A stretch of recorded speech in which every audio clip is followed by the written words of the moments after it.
Base is dropped in a no dilly, no dally zone here on a wall pass Wednesday on Soccer Down Here Soccer's morning show. John here, Tyler there, you out there, and Matty Cruz on the ones and twos. Reason Tyler is here 10 minutes early is I had to move the batting order up a little bit. As we mentioned yesterday, Tyler's going to be on in his normal slot, just 10 minutes early. We take him to 9:30. 9:30, we get to catch up on the city of Roswell and the announcement and the press conference yesterday with Justin Papadakis from USLHQ coming up to hang out with the folks in Roswell. We'll find out as much as we can about what's going on in Roswell with the stadium and thoughts and where it might be and what the timetables are, those kinds of things. We'll see what we can get at 9:30. Hopefully Dylan Butler can join us at 10. And we have our inaugural member as we reset the poster on the wall to 0. We have our inaugural member of the SDH Hall of Stupid, and he's already in Hall of Fame status. He just did something else that's stupid, and I'm always torn about doing these kinds of things, but if we ignore stupid continues to fester, so this is why we're going to let that happen. We're going to talk about that in hour 2, but this is hour 1. So that means that Tyler's here. And where would you like to start? Would you like to start with other things around Major League Soccer? Would you like to start about the Euros? Would you like to start about Atlanta United now that you've had a couple days to think about what's been going on? I don't know how much more I want to think about Atlanta United, that match last weekend. It's perfectly fine. I mean, probably the best thing that we can, do to move the story forward, advance it, is that it was an opportunity for the younger players and, a guy like Noah Cobb that we know is on that track to first team minutes and first team exposure. It was another one of those environments where you could get Noah Cobb the chance to get those minutes and get him the exposure that you're looking for because he is that talented an individual. Yeah, I watched this game and the defense, I know that's always going to be the buzzword, but it wasn't awful. Noah Cobb, I actually thought did pretty well. There were some mistakes, but there were some mistakes by everybody. The attack, though, was just toothless. The attack it wasn't there. It didn't have any cohesiveness to it. And I think that was the biggest thing out of this entire game was it was just, we talk about the chemistry. We've talked about the chemistry all season, and that's been the other big buzzword, right? You're hitting buzzwords out of the blocks. I know. I'm on my second cup already this morning, and I'm on it. What is the mug, by the way? I forget. The mug this morning is it's like one of those tin mugs or whatever, the metal ones. So you're out there at the campfire making sure that everything is drowned. Might be something else in here this morning. We're singing songs at the campfire, and Tyler might have something a little brown, not a little softer brown than traditionally what might be in that mug. So I understand where you're going. Please continue. Maybe. Great Wolf Lodge over in LaGrange. Ah, okay. I'm down with OPP. There you go. Yeah. Okay. All right. So you hit buzzwords. You hit buzzwords again this morning. Yes, buzzwords, chemistry. The chemistry just didn't seem like it was there, which, you can talk about chemistry all day long, but you take 5 guys, 6 guys out of that lineup. Yeah. It's not going to be easy. It doesn't matter what kind of training you're doing on the training ground. It just doesn't work that way. And, knock on wood, you hope this is the worst experience that you had with your backups because you're going to have this more this year. Maybe a little less so. RIP to Greece. That conversation in the locker room between 2 individuals on the front line. I don't know what that conversation is going to be like. It's just,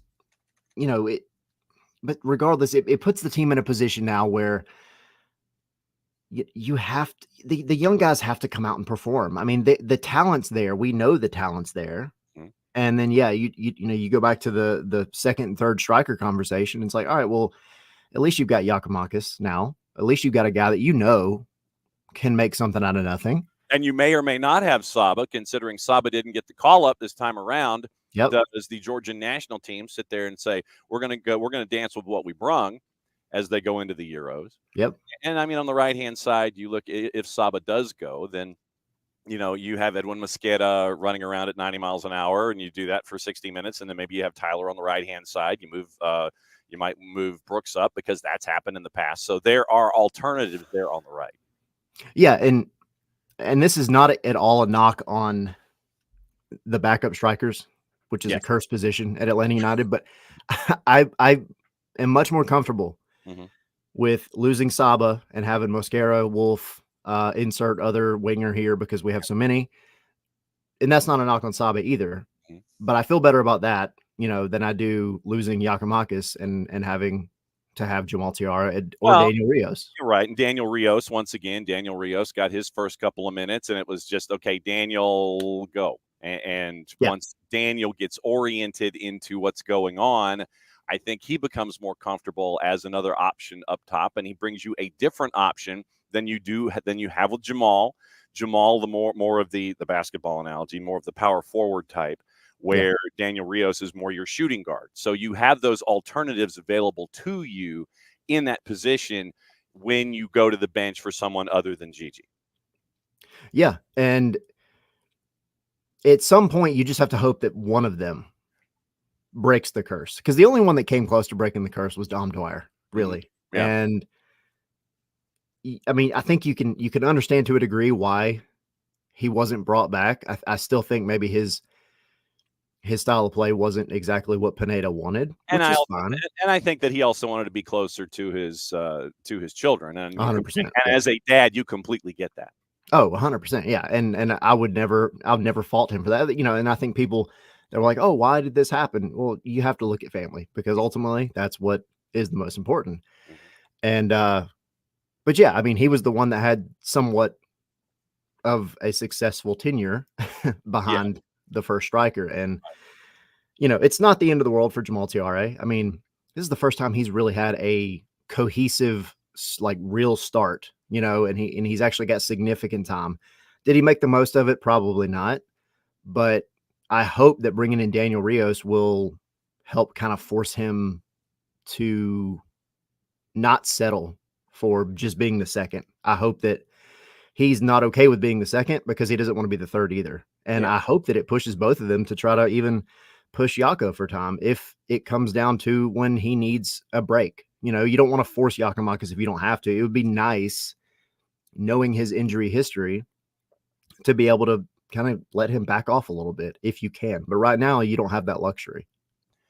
And at the same time, I think that our conversation and the fact that you have this early in the year where you can sit there and see, okay, how do things integrate with the depth of the roster that's there when they have to integrate with the first starting 11, as we have that in our brains, that you look at, once again, you look at how things blend, and it is situational. And it's like, okay, you had 7 guys that you're used to having on your roster out for either injury or international duty. And it is a learning experience. It is a chance for Atlanta United to sit there and say, okay, how do these pieces fit? How do we learn to continue to make these pieces fit later on in the year when the Euros pop up, when we have injuries, these kinds of things. So I chalk this one up to a learning experience and seeing how folks come together in a situation like this. And you take it and go. And and one other element that I did want to talk about with you is Brad Gazan, because the polar bear had some sick, and I mean that in the most optimistic way possible, as the kids say these days. He had some sick moments against Toronto where he was coming up with saves all over the place. Yeah, and we're a few games in now, and I think all of the talk over the past year and a half has more or less ceased, or at least should have ceased. There's nothing wrong with Brad right now in that starting goalkeeper spot, and I think it's a mixture of having a guy like Josh Cohen, who is good, who is hungry, and who is going to take that spot if he's given the opportunity. Right. And Brad is the kind of guy that feeds off of that. But also, I've said it. I think I've said it on here. I've said it on our show. It's just the guy was injured, right? Like, he was really badly injured. And he was an Achilles, and it ain't something that you can fix quick. Right. And he came back so quickly from that, like almost supernaturally quick. And then he, gets up to New York City last year on the baseball field and messes up his knee. And then he's back like Well, instantly after that. and dude rolled into him Yeah. and got no card. Got no Yes. foul, got no card, and Brad had to go through that too. And Brad played the rest of that match because that happened right before halftime. Mm-hmm. And then, yeah, so we know he wants to be on the field. He's at the tail end of his career. That's not a secret, and that's not a knock. But he's going to milk every moment for everything it's worth, and I'm not mad at that at all.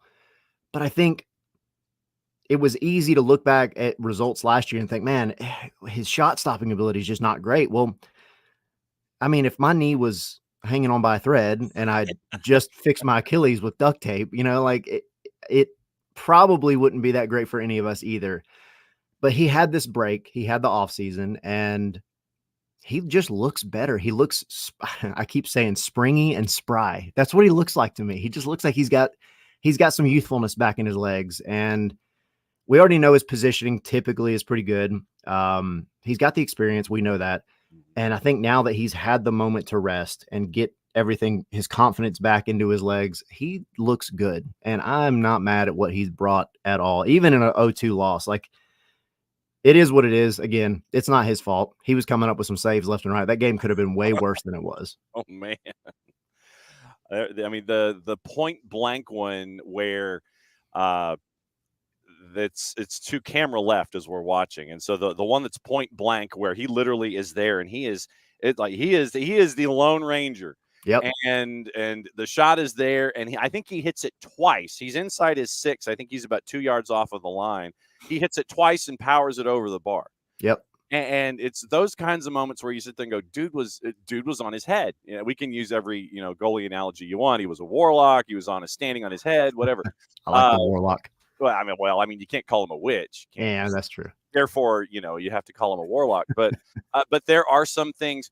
There are things for Atlanta United to learn. There are things for us to learn about Atlanta United as this process goes. Because, like I said, you're going to have cup competitions. You're gonna, you're going to be in Open Cup. You're going to have Leagues Cup. You're going to have Euros. You're going to have injuries. And to have a moment like this early in the year, I think is beneficial. Yes. Is it suboptimal that you came out of there with no points? Absolutely. But you learn from this kind of a thing, and you go forward. It also wasn't 6-1 Columbus last year either. True. Yes, so. That is absolutely true. Tyler hanging out with us for another 10 minutes at ATL Pilgrim, at Scarves and the letter N Spikes on the 280 character app. Tyler joins us every Wednesday here on Wall Pass Wednesday, because God knows what we want to talk about with Tyler, and God knows what we want to talk about on a Wall Pass Wednesday, whatever's on the table. We do have some Twitch pitching questions. And Abby asks, do you think MLS needs to break during international breaks? Yes. Yes. Absolutely. I was writing my article over on Scarves and Spikes, my first reaction kind of article there for the go. moment the final whistle hit Get the plug. against Toronto. There you go, big guy. My final reaction, and it was maybe a little hotter than I meant it, but I don't think it's that spicy of a take. It's just, the way MLS's schedule works, like the teams that pay money to get international players, they inevitably get punished in times like this, and it sucks. It sucks. It's been like this for a long time, but it's not that difficult to just move some things around a little bit. Now, granted, this year was extremely full. Yes. Extremely full. So I get that maybe. I think next year is just as full, and then you head into a World Cup year too. Yeah. Yeah. So, I mean, the World Cup year is going to be tough. Bananas Foster, sir. Yes. Yeah.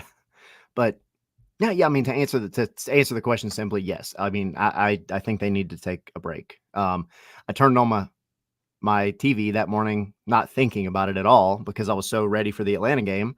And I was like, I got the day off up until the match, and we're not going to the bins. And I was like, I'm going to watch some Premier League. Nope. You got Championship, League One, and League Two, brother. You got that. Yep. I ended up watching. I think it was Man City and Man U, the women's match that morning. WSL. Okay. Yep. I'm down with that. So, which was awesome, but it just, the European mind can't comprehend. Like, it's just such a weird thing, you know? Yes. So they should take a break, figure out a way, whether you got to stretch it out. I don't know. Whatever you got to do to make it work. It's just frustrating. Yep. And then Ricky asks, so are we missing Bart Sleesh and likely Saba for the Euros? I would say yes on Sleesh, don't know about Saba, considering what happened yesterday. And do you deal with the poker hand that you have there? Did you have Saba sit there and go, bro, take a seat? And if we make the Euros, then we call you up. Saba's the wild card in this. This is what we don't know. Yeah. I think if I had to put money on it, I wouldn't put a lot of money on it. But if I had to put money on it, I would say Saba does get called up because he has been a pretty consistent guy for them, over the past, however long, couple of years. Yeah. I think he gets called back up because I just don't know that you want to go into such an important competition missing that kind of experience. Yeah.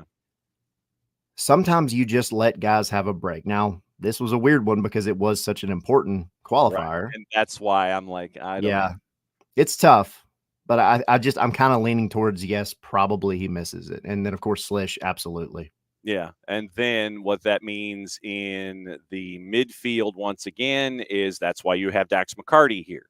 And that's why you would, in theory, have Jay Fortune here as well. So those absences at that position, specifically the 6, can be addressed with other folks. So as we sit here and play roster Jenga when we get to the summer in the calendar. So I think that particular position, you have allowances that you can make with a combination of, say, Jay and Dax to fill that 90 minutes where you bring in Dax and you go to the bullpen with 20 to go and sit there and it's like, all right, finish it out for me.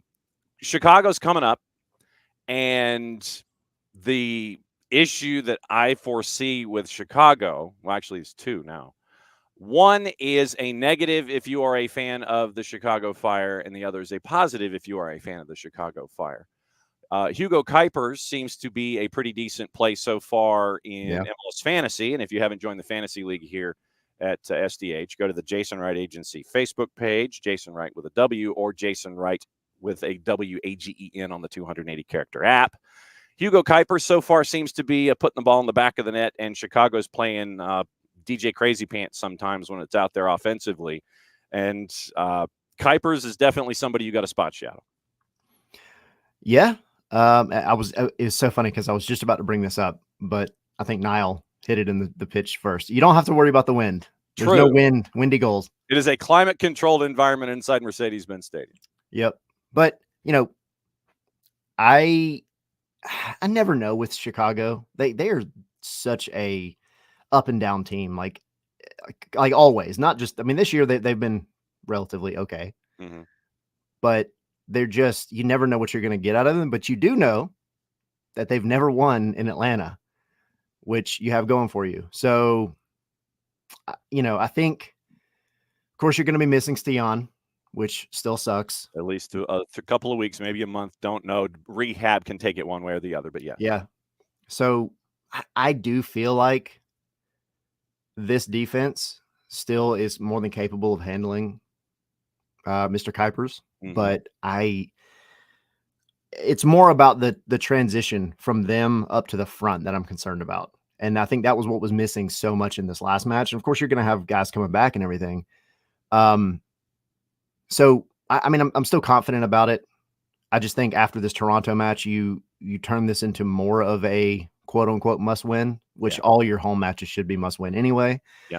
But it would have been nice to kind of pad some things a little bit by getting at least a point up in Toronto. So, yes, they're going to go into it. They're going to scout him. They're going to look at him, and I think they're going to handle him pretty well. William Morthland, the mayor pro tem of the city of Roswell, Post 5 council member, who's going to discuss the Justin Papadakis press conference, USLHQ, coming up in a couple of minutes. And then my last thought with you has to do with the injuries that they have at left back, where we saw Andrew Gutman's injury early in the season, and you had to have Chase Gasper, who was a subbed off because of injury. We don't know the injury update on Gasper, but that makes you very thin at left back, which in the Atlanta United attack up the right-hand side, I say that is probably where you're looking at making the most of your opportunities early on and running them into the ground up your attacking right, which means field day for Brooks and for Saba up the right-hand side, going up against a very thin left back issue for the Chicago Fire. Yeah, I think you bring in, obviously you start Saba, and then you run Edwin Mosquera for 30 then you run minutes. Edwin Mosquera nonstop.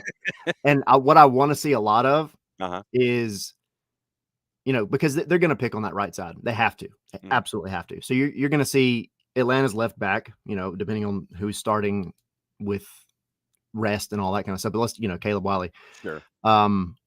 Whoever that is, I want to see long balls over the top. I want to see them bypassing that midfield, because if Atlanta plays it right, they're going to draw the inexperienced left back, left wing of Chicago in tight, and then you're going to leave that right wing completely wide open. And you're going to give, Saba and Edwin plenty of space to run, plenty of acres with a picket fence and grass and the whole 9 yards to just have fun. The can of white paint and the whole deal. Yeah, the whole 9 yards. Here, so that's what I want to see. Yep. Daniel, show me on the floor. Okay, so I know before you go, you've got something to talk about coming up real soon. So go ahead and talk about what's coming up real soon. Yeah, so She Believes Cup is coming up April 6th. I've heard. We are going to be doing a live show at the Nest on 4 bar again. We did it for the home opener. That's at the Signia Hotel, big glass hotel right next to the Benz. Yeah. So if you're going, come after the match. We're going to be doing, after both matches, doubleheader. So we're looking to start at 6:30. That's not nailed down yet, but we'll say 6:30. Come hang out with us, and we're going to do that to recap the whole doubleheader for She Believes and lead into kind of a watch party / watch along type deal for the Atlanta United game that night. There you go. Tyler Pilgrim at ATL Pilgrim at Scarves and Spikes on the 280 character app. Our buddies from Scarves and Spikes hanging out with us. And Tyler gets to hang out with us every Wednesday and sit there and go, why am I hanging out with John? Why does he drive me crazy? Because I love it. It's fun. We have a great time. Well, Wall Pass Wednesdays are about, my friend. Thanks for hanging out. Thank you. We'll catch up with you soon. See y'all. That is Tyler. And so Tyler is going to go continue drinking coffee out of his tin cup. Yesterday, as we transition. Yesterday, big press conference, 2:00 yesterday afternoon with folks from the city of Roswell and our friends from the USL. Early Roswell resident Justin Papadakis, who is Deputy Chief Executive Officer and the Chief Real Estate Officer. So Deputy CEO, Chief Real Estate Officer. There's a lot of initials in there in alphabet soup. But Justin Papadakis, City of Roswell, Mayor Kurt Miller, they had a press conference, a Q&A about something that's happening over the next little bit in the city of Roswell. Hanging out with us now is the Mayor Pro Tem of the city of Roswell, and he is post-5 council member Mayor Pro Tem, William Morthland. Mayor Morthland, thanks for hanging out with us here on the morning show. Good morning. How's it going? Doing all right. Thanks for doing this, especially on short notice and a quick turn. But now that you have had the sum total of, 9:30. So I'm trying to subtract, say 16 and a half hours to digest what happened yesterday with the city of Roswell and with the USL. What do you think? It's fantastic. It is fantastic. We had a great day yesterday. This was the culmination of probably a little bit over a year worth of fantastic work that the city, along with the United Soccer League, has put together in identifying how Roswell can fit a very, very nice niche for them. And they approached the city of Roswell and said, what do you think about doing this? This is a great idea. This is a crazy idea. Would y'all be accepting of this idea? And it grew, and we were off to the races. We are thrilled to be welcoming with open arms the USL to Roswell. This is going to be amazing. But the big thing that is really going to set us apart here is we are putting a focus on the women's game. This is going to be a stadium and economic benefit to a certain area, which has not been identified yet, but we are going to be putting all the resources that we need into identifying the highest and best use of real estate here in Roswell to build a preeminent women's centric soccer stadium. and that is part of a mixed use development opportunity. The economics and the possibilities that are going to grow from this, it's something that Roswell's never seen before. That is just the excitement that is building. The phone has been ringing off the hook for the past, as you say, 16 and a half hours. And yeah, I mean, we are all spread thin. The mayor is triple booked. Other council members are double booked. Economic development is all over the place. We are rolling. This is a fantastic announcement from the city of Roswell in conjunction with the United States Soccer League. So the USL came to the city of Roswell to sit there and say, "Hey, we've got an idea. We've got an idea," and that is where any idea can either grow or fall off the side. When they came with the idea, we said, "Yeah, let's foster this idea. Let's grow this idea. Let's incubate this idea. How can we push this forward? Because we are certainly interested in doing this." This new idea, and I hate to call it a new idea, but this push for the women's side of things is what is going to make us a different marketplace. We are absolutely in the market for the men's soccer as well, no question about that, but this is front and center women's game. When it comes to the place where the live, work, play environment is being sought after inside the city of Roswell, and this is something that the USL has had as one of their cornerstones for development, especially in their men's leagues, where in Statesboro, Georgia, you have the live, work, play idea being developed. You have the same thing in East Ridge, Tennessee with their Chattanooga franchise. We had a lot of our private eyes that listen and watch the show yesterday as we were walking through the announcement, sitting there saying, now, okay, so here's the city limits of Roswell, and here's where it might be able to work, and it might be able to work here. And I had some ideas. How many different sites are we looking at? And this is inside the city limits proper, or is this like in Milton, or what are we staring at here for number of sites? This is absolutely within the city limits of Roswell. Got it. Have not nailed down, but we have many opportunities in many places that we're looking at. Do we have a number?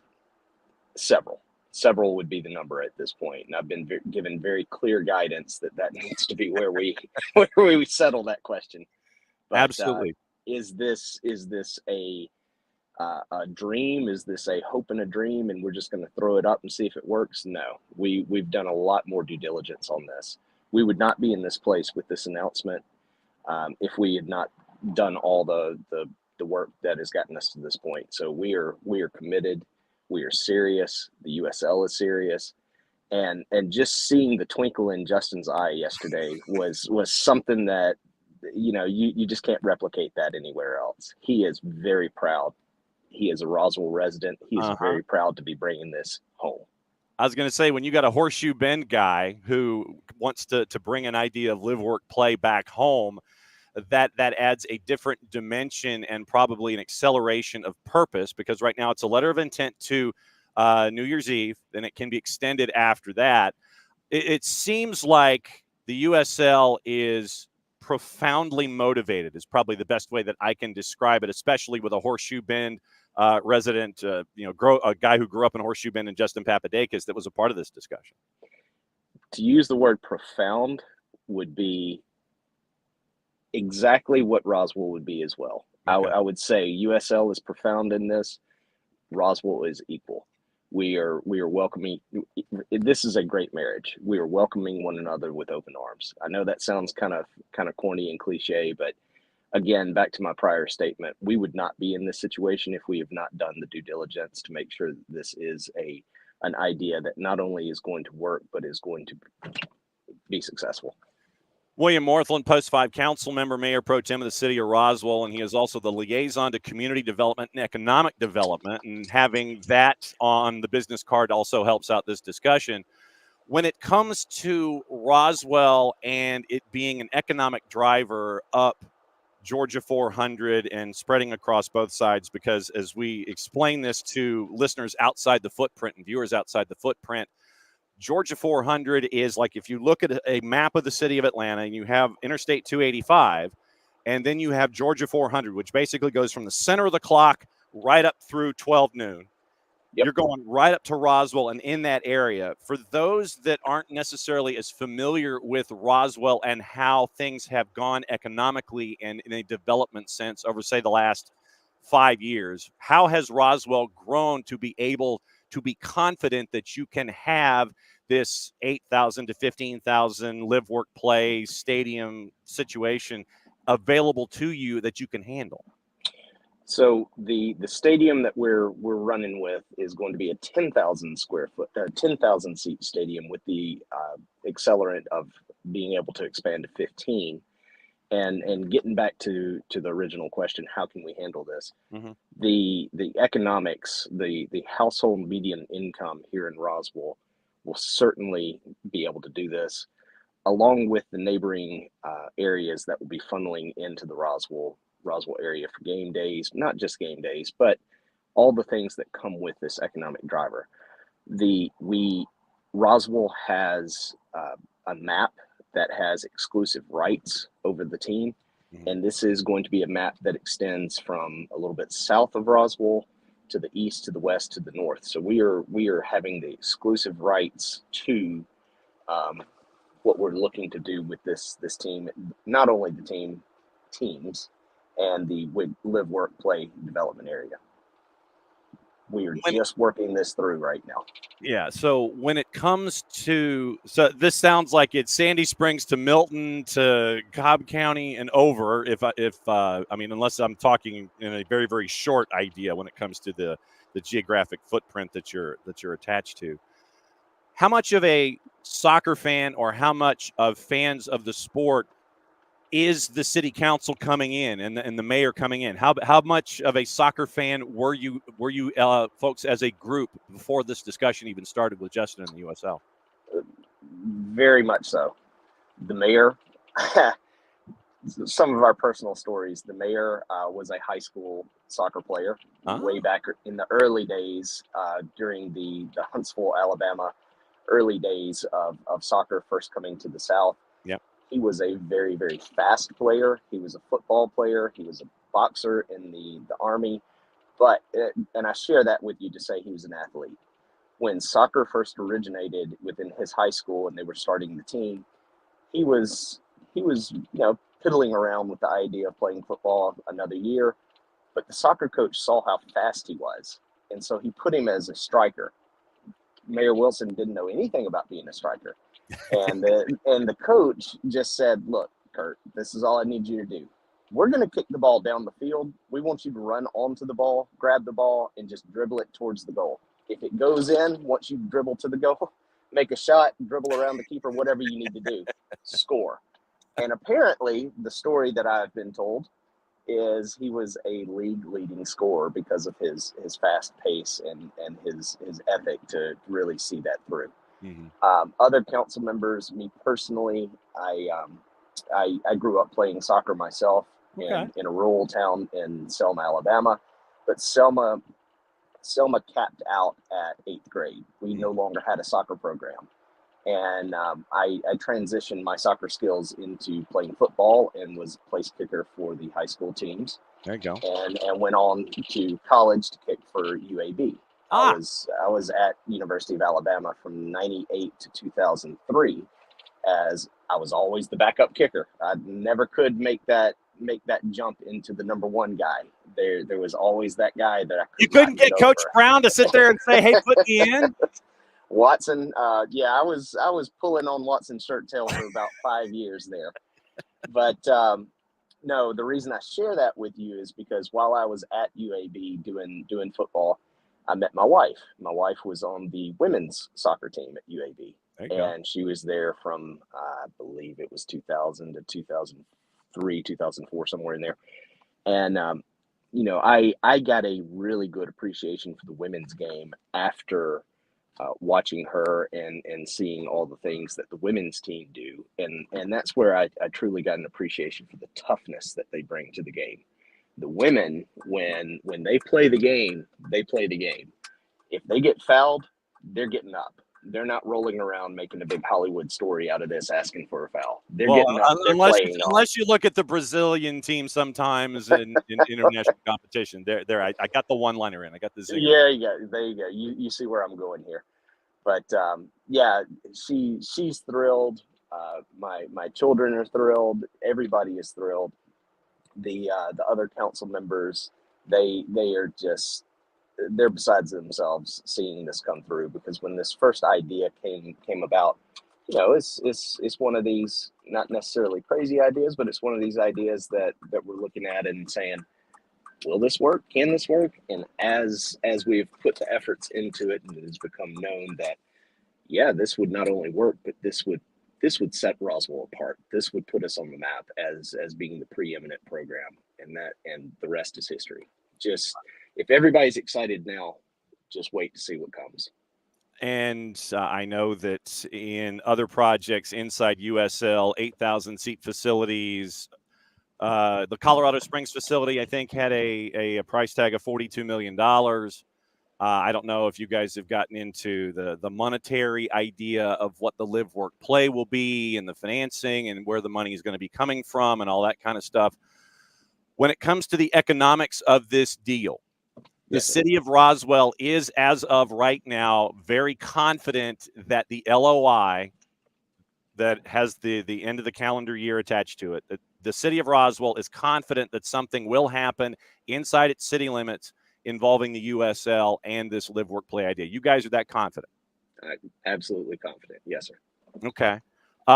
Two more questions, because I know that you're in your car and you're sitting there going, I'd like to get my Dunkin' Donuts before 10 o'clock so they don't transition to lunch on me. Infrastructure.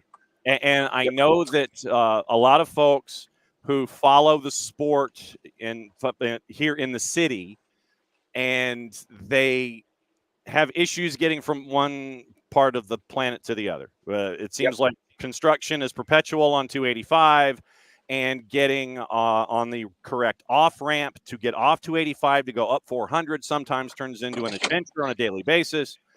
When it comes to attracting folks from outside the city of Roswell proper, within the city limits, that isn't Milton or Sandy Springs or Alpharetta or Duluth or East Cobb, to get to this particular arena, MARTA only goes so far up the North Line. It gets you to North Springs. You're still, 5 miles shy, I think, of Holcomb Bridge Road.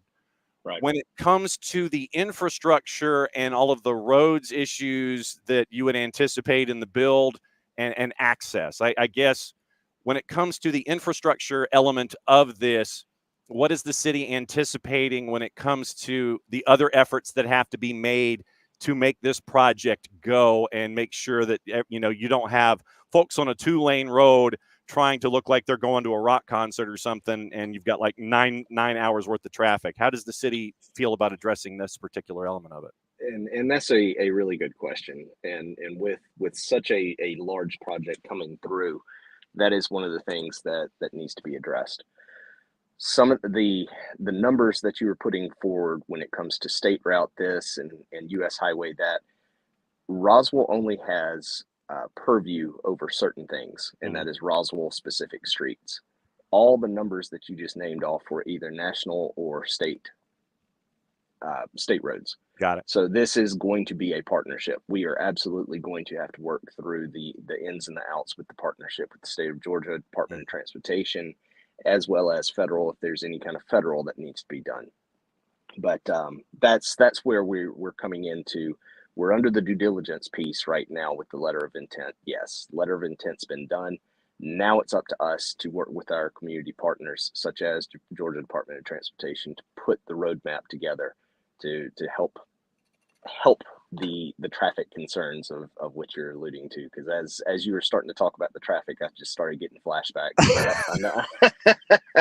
I understand that one. I understand that one. I understand that one. No question about it. But yeah, we're not going to be building this and just putting it somewhere and say, okay, here it is.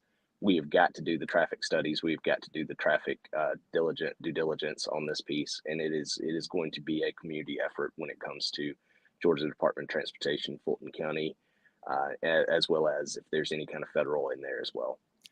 And my last question for you, and thanks for putting up with us, especially on short notice. When it comes to do lists, and this is what I ask of prospective owners and first-year owners of franchises when they come on the show. We all have our to-do list, and I know that you and everyone that is attached to the city of Roswell, you have your to-do list when it comes to this project to make sure that it turns into a successful build. You end up with both franchises and can have this relationship with the USL. We all have them. It could be in a Google Doc. It could be it could be on a calendar like we got from the banks when we were growing up, the big bank calendar that's got all the Certainly. dates on it, and you have, the arrows and everything. Or it could be on a big dry erase board inside the City Hall of Roswell in a room that has the lights out that only certain folks can see, kind of like the ACC deed of gift. You need special permission to go into this room and write something down on this list. Where is this to-do list for the city of Roswell? And what do you think the next thing that the city of Roswell can check off of this to-do list as you get to the end of the letter of intent deadline at the on New Year's Eve? Okay, so where's the to-do list? And Where is the to-do list? And what is the next thing that we have on our to-do list? Is that the question? That you can check off and say, okay, we can knock this out. We're done. Let's go on to the next thing. So, where is the big to-do list? And what is the next thing that the city of Roswell thinks it can check off as you get closer and closer to New Year's Eve and the end of the initial deadline for the letter of intent with the USL? And as I've been coming and going through the meetings, either virtually or in person, the to-do list, I honestly don't know necessarily where the to-do list is located. I'm not aware of there being a dry erase board. I'm not aware of there being a floating around Google document. This has been very much of a conversational piece as I've been involved. Right. Now, sure, there's going to be something that's out there when it comes to this is the next step. And I would feel pretty confident here soon that we're going to be releasing our vision and where the next steps need to be.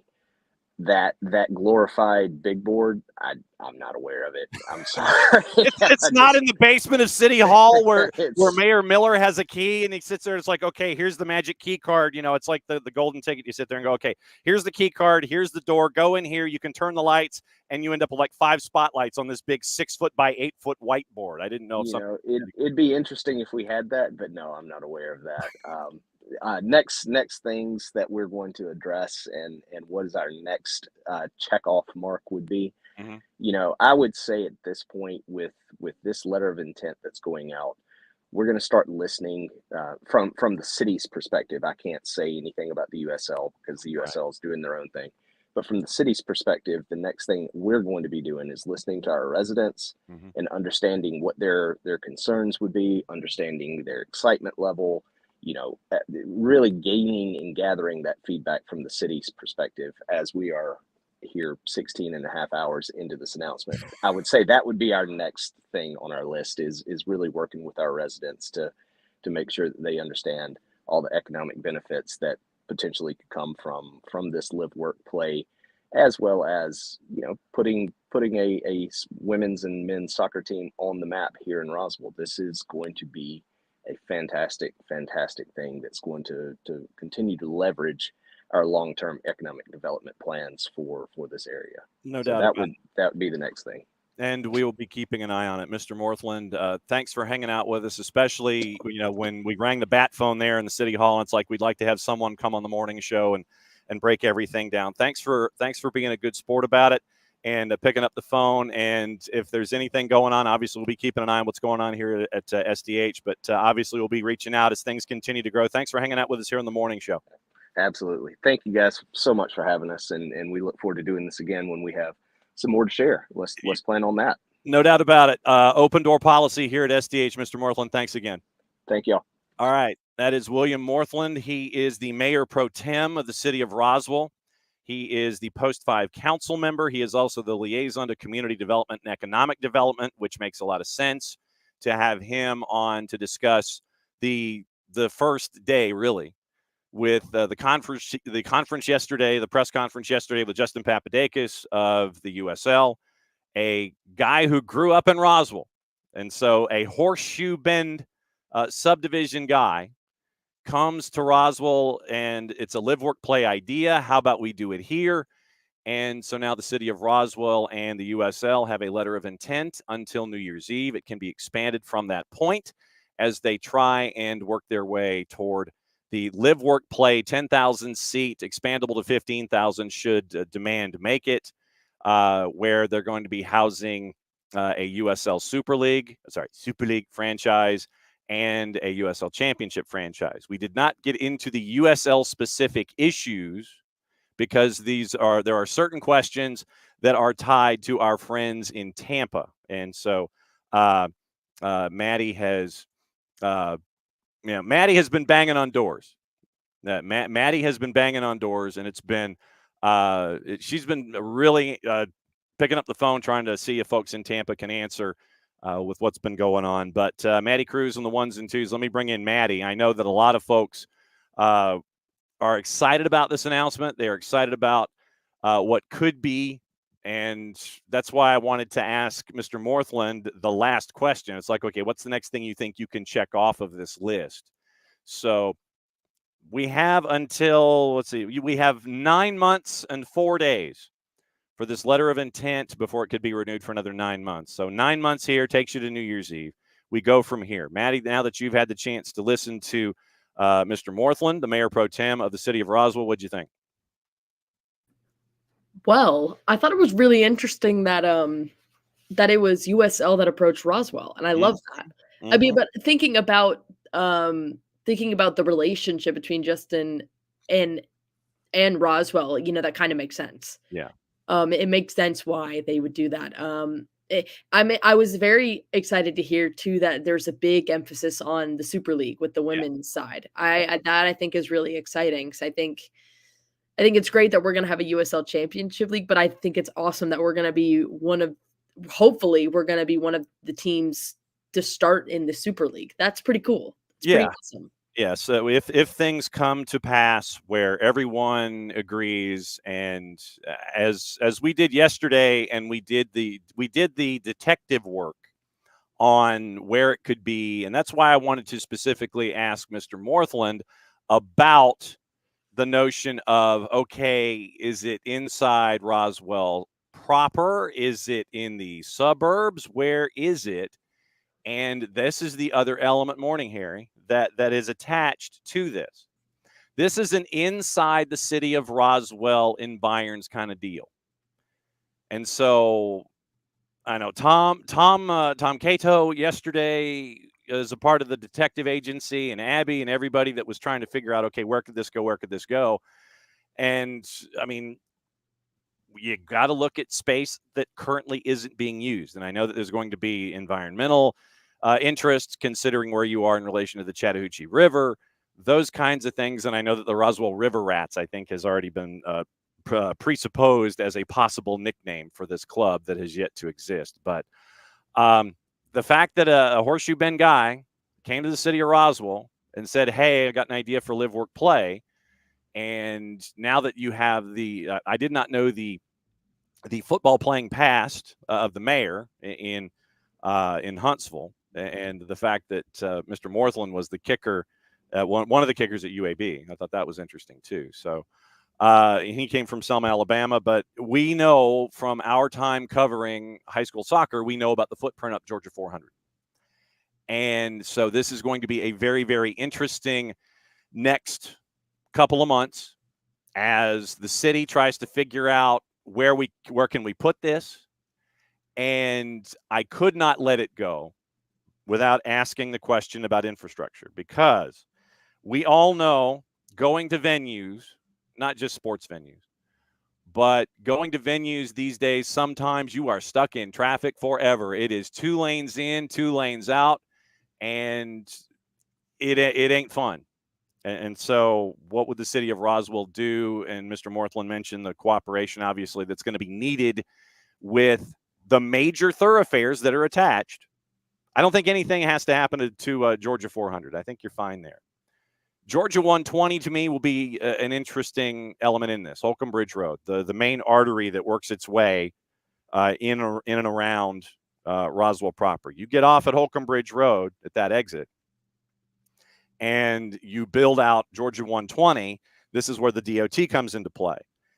We want to do something here. What do we need to do? Then you've got to get the roads figured out and all that kind of stuff. So it is going to be a task on multiple fronts for the city of Roswell, but we thought it would be important to at least get the Roswell perspective before we can reach out to folks in Tampa. And if we can grab Justin, that'd be fantastic. But I have the impression that Justin's phone is probably blowing up just as much. So once again, thanks to the city of Roswell for coordinating that with us. And Maddie sent, I think, 9,000 emails and called them like 38 times. And they were like, okay, we'll finally get somebody on the air with you. So once again, thanks to Mr. Morthland, thanks to the city of Roswell. And that is your day after update with everything going on in Roswell. What's on your mind, Maddie?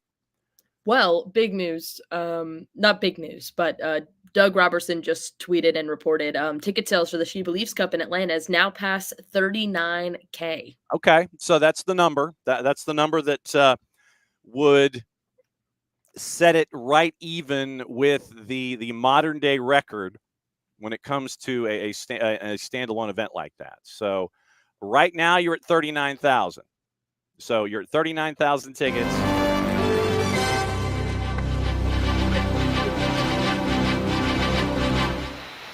So 39,000 with the She Believes Cup. That means that you are getting close. They've opened the upper deck, and they've opened the 300s. So you imagine that walk-up will take you north of 40,000 already.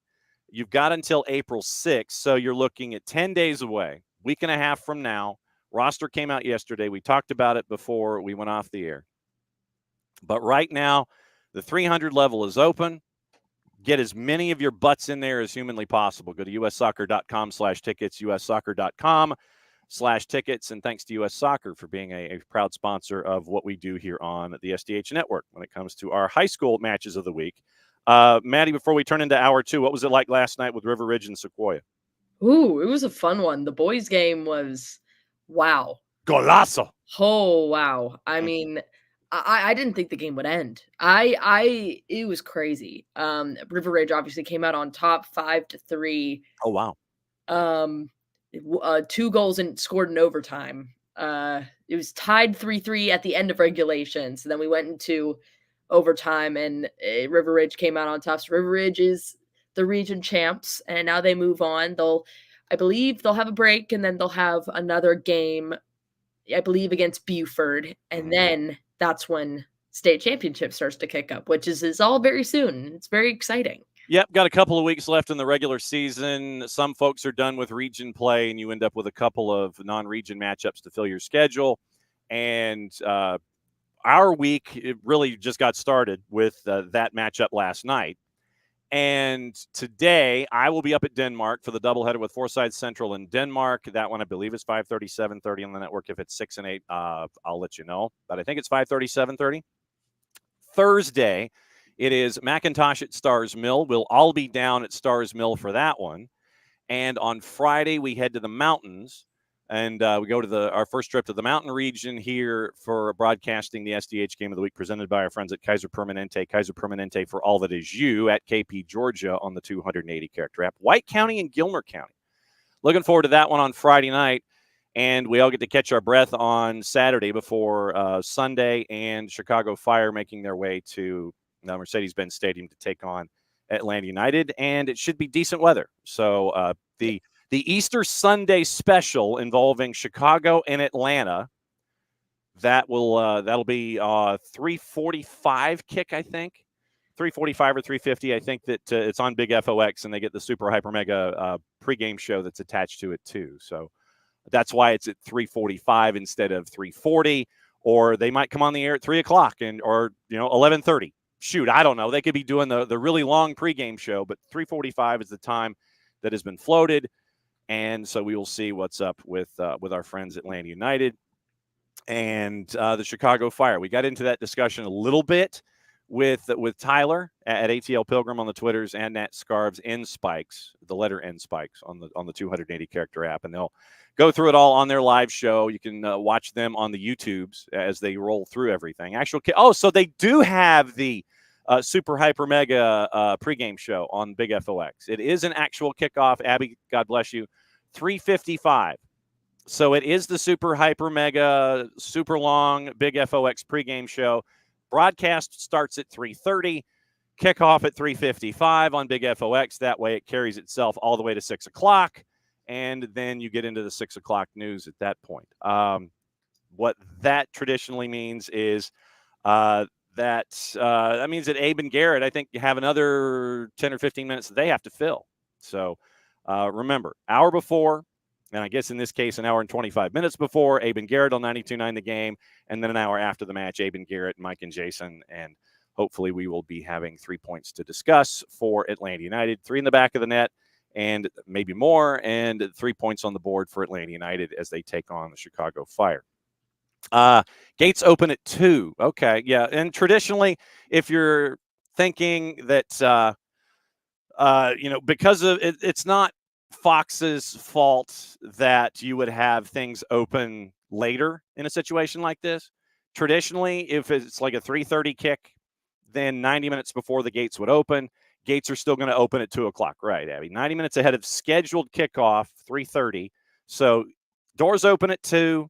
You can trickle in. You can get your food, get your lunch, and work off a little bit of the Easter candy that you might have gotten in the morning and be ready for the 3:55 kick on Big FOX and on Apple TV Plus. So it'll be, and I think it's Steve Cangelosi, Danny Higginbotham. They're going to be calling the match on Sunday on Apple TV. I don't know who's calling it on Big FOX, but we certainly can find out about that.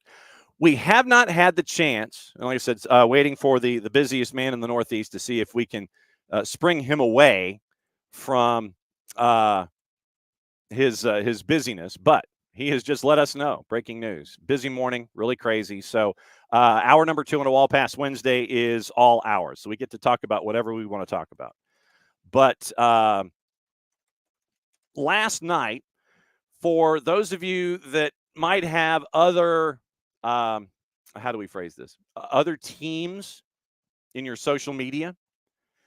I don't know if you had the chance to look, but there was a delivery, we guess, from a particular football club out on the West Coast to a gentleman who is playing in Europe.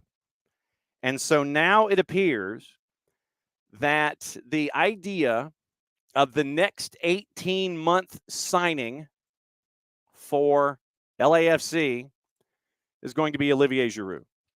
Tommy Scoops and Fabrizio Romano were all over this over the last couple of days. And so now it appears that you end up with the next 18-month signing for LAFC. You sign Gareth Bale to an 18-month. You sign Giorgio Chiellini to an 18-month deal. And so now it appears, according to both Tom Bogert and Fabrizio Romano, that the man and his hair, the glorious hair of Olivier Giroud, will not, I don't think anyway, because I don't know if you want to, I don't know if you wish to disturb the flow that is Olivier Giroud. I don't know if you want to, I don't know if you want to disturb that flow. But traditionally with LAFC, we always get to see the hat wearing deal, where the new individual that's attached to LAFC starts with their head down. You see the LAFC hat with the gold wing. They tilt their head up. They're wearing a hat, no matter how awkward the moment is, and you get to see who's new for LAFC. I don't know if we get that moment with Olivier Giroud. You may have attendants off of each shoulder with that hat, and they may just hold it over Olivier Giroud's head. Olivier Giroud and his perfectly coiffed flow and the beard to match may start independent of the lid with his head down. he will tilt his head up, the hat being held by 2 attendants off of each shoulder. Will lift the hat appropriately, and they will work with the angle of Olivier Giroud's perfectly coiffed and moosed hair and perfect beard. So the hat will not touch the hair, but it will lift, and you will see the glorious flow of Olivier Giroud coming up in short order.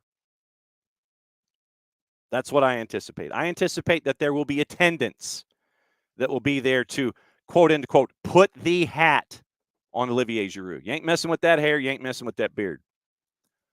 So Olivier Giroud, it appears, as LAFC is finalizing the agreement, is how it's being phrased.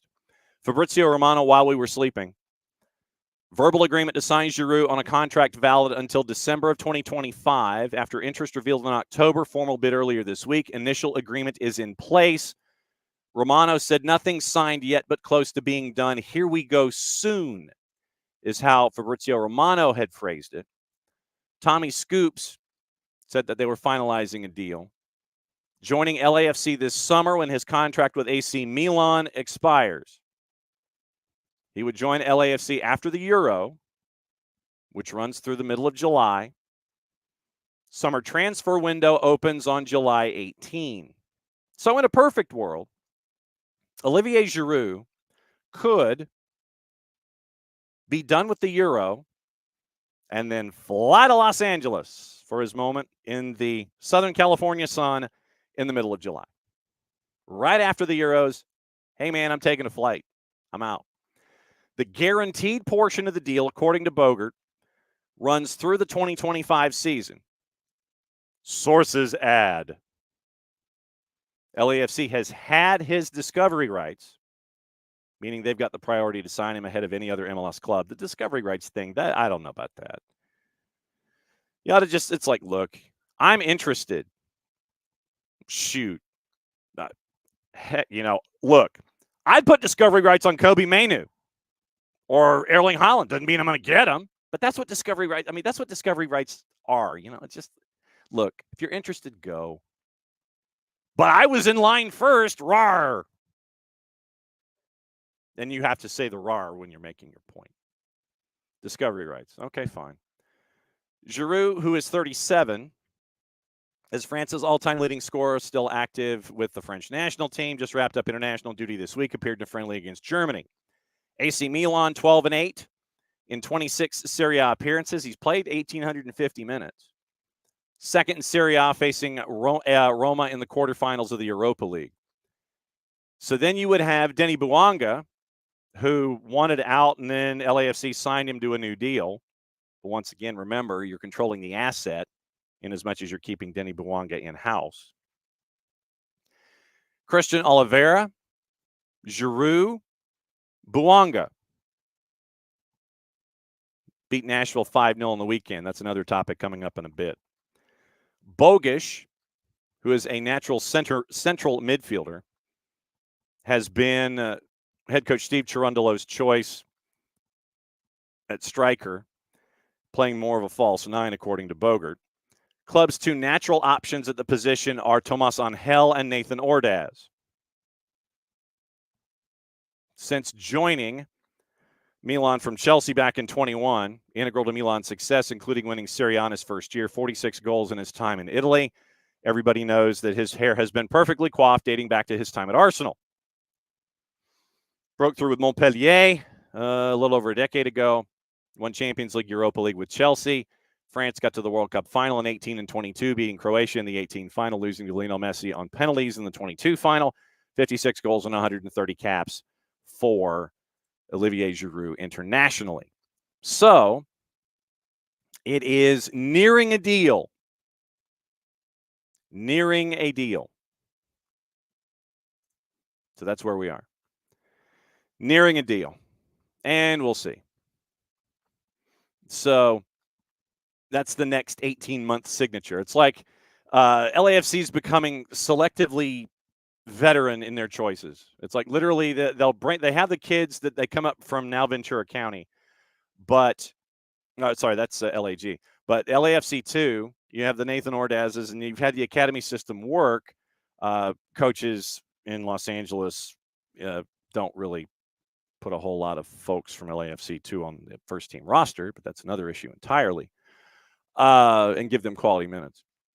But it seems like the stopgap for John Thorrington to try and chase after titles is that you bring in the international over 35er, sign him to an 18-month deal, and see what happens.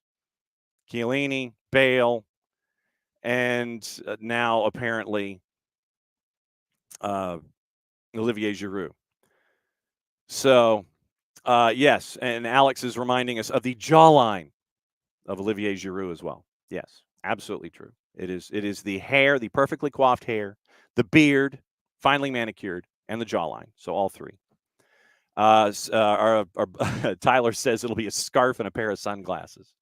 Well, but you got to have the beard. Maybe if it's a beard drawn on a piece of paper or something. Dell wants to know if anybody else confuses Giroud and Gignac. I could see it.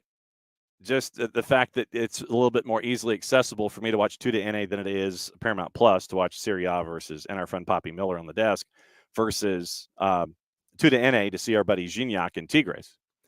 Son of Stan, we did. We spoke to the city of Roswell, and what we will do is after the show this morning, we will post the interview with Mayor Pro Tem Morthland on the network. And we'll post the show as we always do in its entirety. Then what we will do is post the individual interview itself on the app, and so you can listen to it as well. Go to Spreaker.com. It's like the word speaker with an R in the middle. Then download that app. If you haven't downloaded it, or if you're an OG, you can go to the Soccer Down Here app on Android, and then you can do a search for Soccer Down Here. Save your search, download the Spreaker app, and you can listen to all the content when it gets released, whether it's a show in its entirety or a segment like it was with Mayor Pro Tem Morthland. We did, and they have the letter of intent until the end of the calendar year, until New Year's Eve. It can be extended for another 9 months after that. They are confident, extremely confident, that they're going to get something done and that they're going to find a space. The USL went to the city of Roswell. USL went to the city of Roswell, and it does make sense considering the Papadakis previous home address was in one of the subdivisions there attached to a country club in Roswell itself. So Roswell was approached by the USL about this. 10,000-seater, live, work, play environment like we've seen in League One specifically. Lexington, Chattanooga, Statesboro. And they are going to house a Super League team, and the USL Championship team is also on the books as well. There are separate questions that I did not ask Mayor Pro Tem Morthland on purpose because they are USL questions. When we went over the finances that need to be available, the vetting process, that kind of a thing. Those are USL questions. Those are not the city of Roswell questions. And we will continue to bang on the door of the USL down in Tampa to see if we can have somebody discuss what's going on in Roswell. And if it's Justin Papadakis, that'd be fantastic.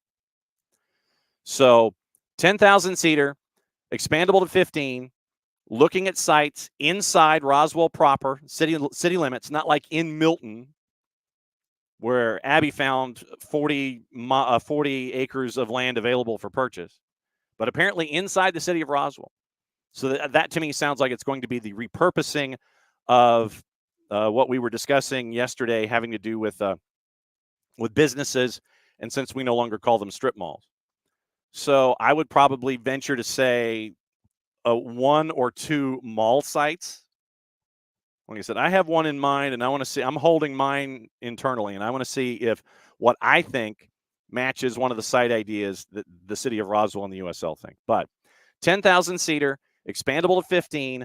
The priority is for the Super League franchise, USLS, USL Championship on the books as well.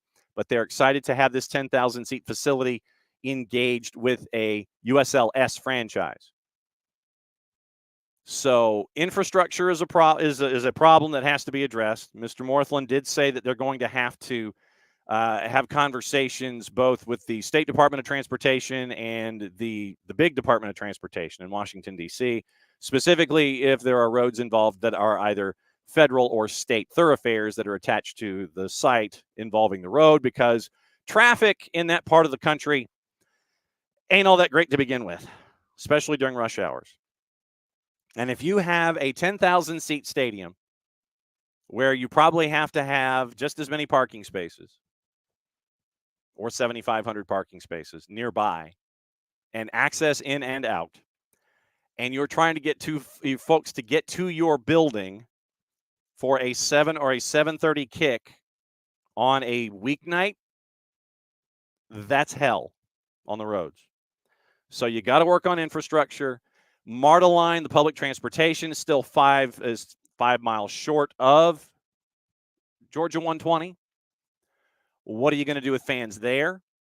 I would imagine it's going to be some kind of a shuttle bus system, or it might be, do that in Uber, work your way around, and figure that out. But to me, where are you building it?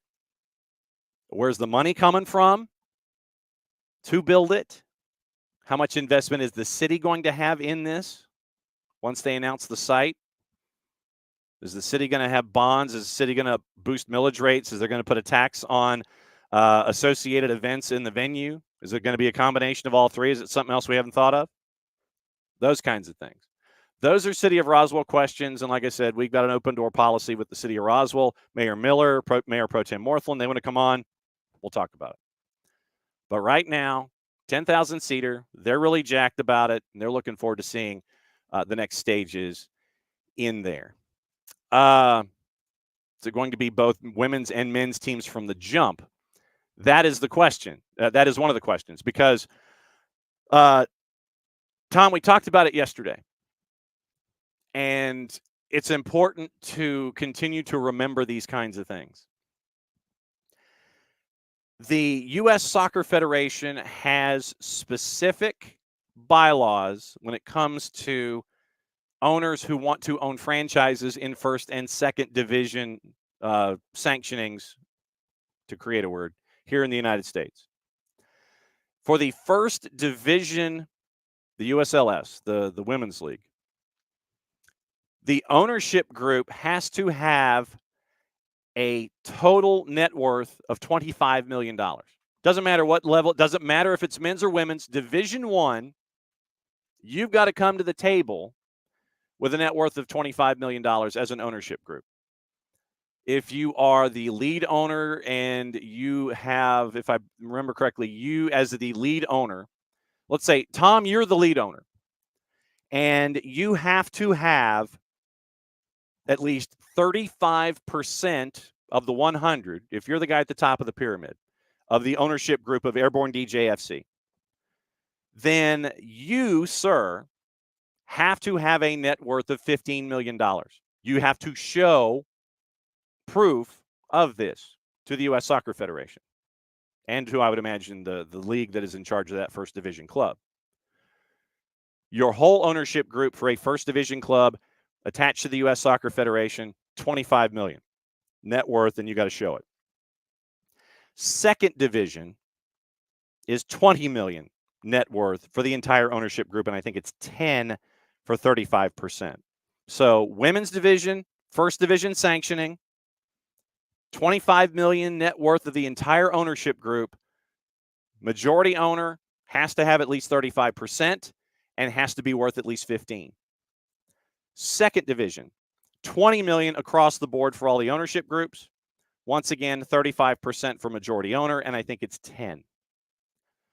What this means, as Maddie does the Irish goodbye, and we will catch up with Maddie again tomorrow. What this means is that both are currently planned for the city of Roswell. That is the plan as of right now. And I don't know, and like I said, this is a question for the USL, if not the U.S. Soccer Federation. But I don't know if it means that if you want both in the same building and it's one owner, and there is money north of Georgia 400 in that part of the planet. So that the economic, the individuals that could handle the economics are there. But what I don't know, and like I said, this is a question for both the USL and the U.S. Soccer Federation. If you have an owner interested in multiple clubs in multiple divisions, does that mean that you have to pony up the entire thing, 25 plus 20? Do you have to pony up $45 million and sit there, I'm worth $45 million. I want to have both the Super League, the USLS team, and the USL Championship team? Or can you go to the U.S. Soccer Federation and or the league that you're interested in and go, hey, I'm good for the big number, CCC, and then you get the other one? You've got to sign a letter of intent saying that you are going to be there for at least 3 seasons, and you have to give a surety bond. I think it's a 6-figure, if I remember correctly. So that is the larger question here. Other than the USL coming to the city of Roswell, seeing a live, work, play opportunity like they have in other markets in USL League One, I get it. Okay, cool, fine. But what I don't know is if you have one owner wanting both franchises, if you're responsible for the entire dollar figure, 25 plus 20, or if you're good on the larger one, that they sit there and say, yeah, okay, cool, go ahead, and the second division team, you're good on it. We don't know that. I don't know, but that's the other thing we don't know. We don't know if it would be separate owners for separate clubs in the same building. That would sound a little odd, but that to me is the larger question from the USL perspective and the U.S. Soccer Federation perspective. Don't know if it's both of these from jump. That is the intent, but you don't know right now if it's one owner, if you're responsible for the full $45 million net worth or not. So that's the larger question. So keep an eye on that when it comes to our conversations with the USL, and keeping an eye on the letter of intent in the city of Roswell and building this the live, work, play 10,000 seat stadium that is going to be Division I priority first, or at least that if they had to choose one or the other, it sounds like that they would be choosing the first division women's team in the 10,000 seat facility. And we did the math yesterday. Widener Field, Colorado Springs, as a comparative example, was 3 years ago at the cost of $42 million. So building the facility, you're probably thinking somewhere in the neighborhood of 60. Then live, work, play, you're probably, let's say it's a $100 million investment. And you've got to come up with, say, 40 acres. 40 acres, $100 million, plus the infrastructure bill, plus the property and the property renovation, whether you're knocking down trees or tearing down buildings. You're probably talking $200 million by the time everything is up and running and everybody's in the door. That does not include anything involving the club. So you're probably looking at a $200 to $250 million investment from both the city and from the USL on this live, work, play element that is in the city of Roswell, planned in short order, and we'll see where it goes. But no, thanks to, once again, the city of Roswell for hanging out with us and letting us know with what's going on the day after a big press conference involving the USL and the city of Roswell. Yeah, Dale is out because $25 million is too much, and Tom's like, when he wins Powerball tonight, he's in. You and me both. Abby reminds us, an intra, I think it would be intra supporters group egg hunt. Meet at the Footy Mob DJ at noon. It's open to all ages. Very cool. All right, so now that we've gotten to 10:25, let me say hi to everybody who has made it in this morning. Morning, Alex. Morning, Abby. Morning, Ricky. Morning, Tom. And morning, Pars. Pars says, does anyone else notice Gigi's physically smaller this season than he was when he came here? Well, I haven't. He still seems like an 18-wheel Mack truck to me. But I will now I will pay more attention. Morning, Niall. And morning, Tom. Yes, exotic retail spaces. We have to keep an eye on the exotic retail spaces. Let's see. Yeah, Abby, 6.9 miles downtown Roswell to North Springs. Could be. But I don't think it would be downtown Roswell.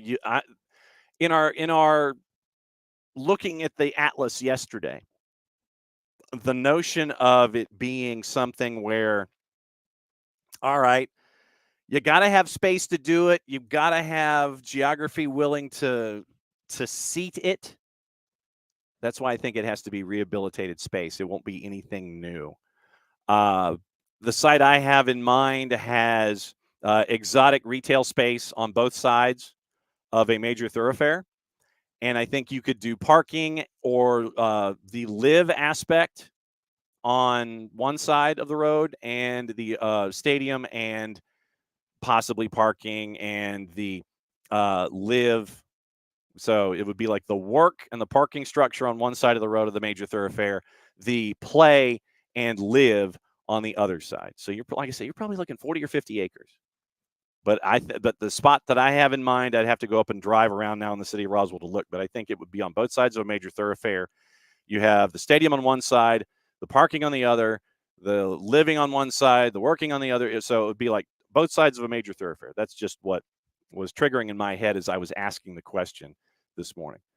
4.8 miles to a golf course. Maybe that's going away. So once again, look at and what Mr. Morthland said. They have to work with their partners in transportation. Anything that's Georgia whatever, anything that's U.S. whatever. Like Roswell Road is a U.S. designated highway. Holcomb Bridge Road is a Georgia designated highway. Whatever road you attach to, you've got to attach yourself to conversations with that particular Department of Transportation. I imagine the conversations will be more with the Georgia DOT in widening roads and causing travel headaches during construction than anything else. Obviously, Tyler's jacked about it, as are our buddies at Scarves and Spikes. Shuttles, my guess is that there might be shuttles early on, shuttles and Ubers, but try to get as close to the joint as possible. Yes, and so that once again, the subtle plug after our friends that she believes are done with the doubleheader, you can walk across the Home Depot backyard, go hang out with our buddies at Scarves and Spikes Insignia, and have a watch along for Atlanta United. So, McIntosh and Stars Mill, always fiery. Yes, looking forward to that one tomorrow. Both sides. I think it's 6 and 8, and Maddie, Jason, and I will all be down there for that one. I can't do Peeps. Abby's talking about Peeps as an Easter candy. The boss has made actual candles with Peeps as garnish. Since we can't eat the Peeps, and especially if they do the non-traditional colors. I mean, it's sugary enough as it is. But if you go outside the Easter colors and then they do like flavoring inside the marshmallow, it gets out of control. So, yeah. Abby's like, the holiday's not until later in April. She can eat Peeps this year. Let's see. So, I heard, Dell, about the Miss PK from Yakamakis. I heard about it. That meant that Georgia advanced. And that goes to the question we had in hour number 1. Does Saba now get recalled for the Euros? We'll find out. And Tom, once again, downtown Roswell's too far from 400. Got to think it would be very close to 400. That would be my guess. And that's why I'm staring at a particular section of a major thoroughfare in Roswell. And remember, this is, as Mr. Morthland said, within the city limits of Roswell. This is not like we had, Columboed yesterday and found the 400 acres. And Tom says there are a couple of very underutilized strip malls in the 400 Holcomb Bridge area. Putting my money there. I will neither confirm nor deny that was my thought as well. So when they come up with the ideas, the city of Roswell, let's see if along those stretches of 400, Georgia 400 and Georgia 120, if that is in fact the case. But I will neither confirm nor deny that that was also in my thought pattern. So that's where we are. We got to talk about stuff. And no, I'm not talking about what happened in the Colin Miller piece where he's talking to Messi about retirement. We're not going there. But what I did want to do was roll the calendar back, roll our tote board back to 0. And I'm always a bit squeamish about doing this kind of stuff. But the reason that I do it is so we're all aware of it. And when stuff like this happens in the future, we address it the right way. We're taking the board attached to stupidity down here and rolling it back to 0. Number of days since our last stupid moment. And like I said, in these situations when we do stupidity down here and it's attached to a particular individual, this particular individual, although I know that this individual does it to get attention, that for whatever reason he feels starved of it in the first place, so he feels compelled to say things that are completely and totally outlandish and tries to make a point. Then he becomes a lightning rod, and then he defends his position, no matter how illogically or stupidly it's defended. He'll defend his position, no matter how idiotic the point of view is. But to bring these individuals once again into the sunlight, to me, is the only way that we can stay vigilant against stupidity down here. And I'm just going to go ahead and induct this individual into the Hall of Stupidity here at SDH. And it's Joey Barton. I know that is no surprise. Joey Barton likes to use his social media as a megaphone, no matter how illogical his point of view is, no matter how sexist his point of view is, no matter how demeaning his point of view is, no matter how out of touch his point of view is. Joey Barton is a lightning rod, and I think he enjoys it. Because that's the only way he's getting attention these days, because of his lack of success as a manager, and that one of the moments that is indelibly marked with his playing career was the double card when he was at QPR, when he took down Aguero, kneed him from behind, created a problem for QPR, and Manchester City on the Martin Tyler Aguero would eventually win the Premier League on one of the most exciting days in the history of that league.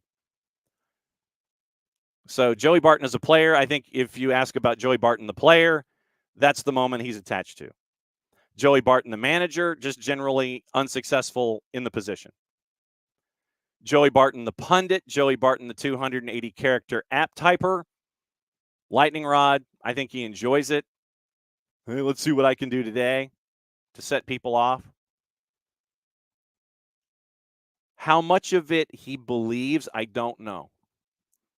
Is he doing it just to get a rise out of folks? He's doing that because I'm talking about him today. But his points of view are ludicrous. They are out of touch. And the only way to stay vigilant against idiots like this is to continue to make points about idiots like this. That's why Joey Barton is our first inductee into the SDH Hall of Stupidity. So, you ask, what did he do this time? From our friends at the Telegraph, Joey Barton has been branded a bully and condemned for firing, quote, end quote, horrible online criticism at a 17-year-old female goalkeeper, 17-year-old Partick Thistle goalkeeper Ava Easton.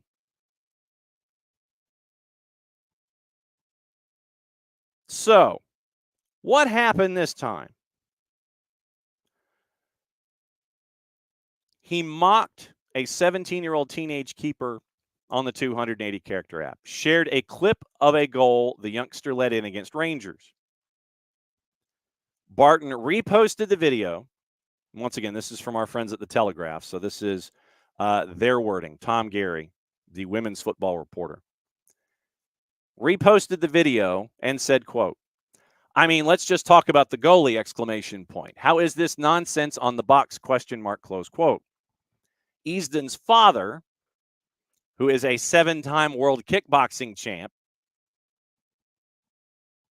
and presumably someone that you don't want to mess with within closed quarters, accused Barton of trying to, quote, belittle and bully, end quote, his daughter, while Scotland women's national team head coach Pedro Martinez Losa has been among those to show support for Easton. Scotland and Rangers player Nicola Docherty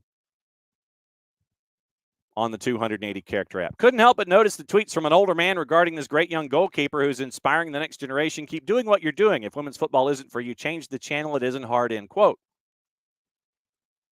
Nicola Docherty is spot on. Easton's father. In 2024, and grown men, the word grown in quotes, feel the need to belittle and bully a 17-year-old school kid who doesn't get paid to play, unlike some men who make the same mistake week after week and get paid hundreds of thousands of pounds, end quote. Losa. She's a young player who's competing excellently this season for her club. If we want players like her to develop and play in the national team, we have to create a safe environment where they're going to play and make mistakes. I want to show my support to a player who is playing exceptionally. She's very brave to compete in a final. And by the way, she's playing very well, end quote. Aaron Cuthbert, Chelsea and Scotland midfielder. Ava's a terrific young keeper coming through the Scotland ranks. One mistake won't define you. Mistakes happen. It's a part of football. Morning, Jarrett. Morning, John. Rachel Corsi came in defense to the accusation of bullying. Barton responded on social media by saying, yep, there's me bullying a 17-year-old woman by posting a clip of her playing football. The victim playing of these people is beyond pathetic. You're on not sign up to come listen to Joey Barton gab his damn mouth open. Yeah, well, he can't shut the hell up. Yeah, you're on the telly, love. You don't know where your goal is. You basically allow a free shot to go in. Nonsense football off the telly, end quote. So, yeah, no. I did. Someone tell Joey Barton doing the hard right punditry lean into thing doesn't work as well as it does here. Also, the shelf life isn't that good. So, yeah, that was the most recent Joey Barton outburst, and we've reset the clock we've reset the board to 0 when it comes to days since stupidity down here happened. But you see something like that with Joey Barton, and I know that part of this just walk on by. Right, but at the same time, I think that we have to expose this stupidity for what it is, as much as we get riled up about it, to continue to be vigilant so we don't become numb to it. Because then if we all become numb to it, then sadly folks, feel like this is an accepted behavior. And Joey Barton to me is a piece of trash. Yeah, it's a tightrope act, though, because I don't want to give it too much attention. I'd rather suffocate it like a fire and get the oxygen out of the room on it, just because I could really give a damn about Joey Barton. Right. It's kind of a tightrope act, though, because I don't want to give it too much attention, even if it's to call it out and to criticize it, just because, he just sucks. And at this point, Joey Barton's doing things at this point where whether or not he actually believes them is kind of irrelevant, because at this point it feels like it's a caricature and a performance art, more so than his genuine beliefs and how he feels about the entire situation. I just do not care about Joey Barton. I just I know. I got better things to worry about. Than Joey Barton spouting off about women's soccer because he wants to decide to take, MRA takes. Yeah. Whatever, man. I don't really care. I'm sorry your career ended like it did, and I'm sorry about your weird dick, Joey. Yes. There's the explicit rating for the morning. Yesterday, because I'm an idiot, I didn't send you the link to the show. And I thought I did. Abby, finish your online course for a car insurance discount. I hope that happens. I hope you get an A and get a discount on your car insurance. I thought I sent the show link to you yesterday. I didn't, because I'm a moron in a hotel room. And I have not had the chance to talk to you about two things. One, the follow-up that we had this morning with the mayor pro tem of the city of Roswell with the USL, and I'm guessing their chief real estate officer, Justin Papadakis, if not associated individuals, coming to the city of Roswell and saying, hey, we think this would be a good location for a live, work, play 10,000-seater that could host USLS and USL Championship. And having the Mayor Pro Tem on this morning, we got that piece of information that the USL came to Roswell. And so we have a letter of intent between the USL and the city of Roswell until New Year's Eve that can be expanded for another 9 months after that. But 9 months are now on the clock for Roswell and the USL to try and find a home for a 10,000-seater, expandable to 15, and a new live-work play environment like we've been seeing in a handful of other markets. John, have you? When's the last time you went to Alpharetta? Oh, I go there fairly frequently because that's where that's some of right, our yeah. fans are, and high school football and all that stuff. The Avenues is what comes to mind. Is like, are y'all going to try and build the Avenues with a 10,000-seater in it? I also caution, it's like this would be very exciting.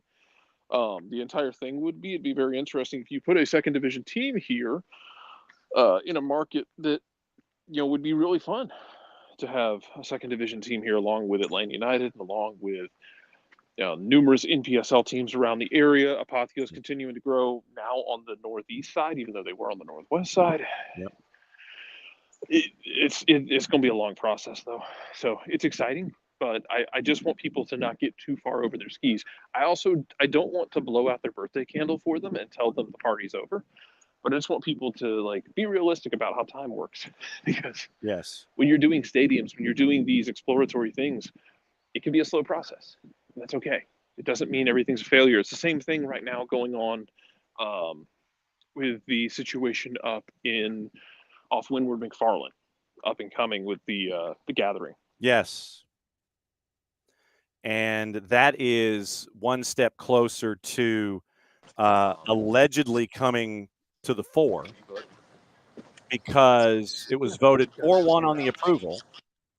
But what we don't know, they made progress, but still, you got to figure out a lot of things before any of it gets off the ground. Yeah, and so the other element in this involving the gentleman that wants to build said Gathering is that my interpretation of his point of view the entire time has been, get me the expansion franchise in the National Hockey League, then I'll build the building, as opposed to me thinking that that's not really how this works when it comes to a facility. Yeah, man. Am I wrong?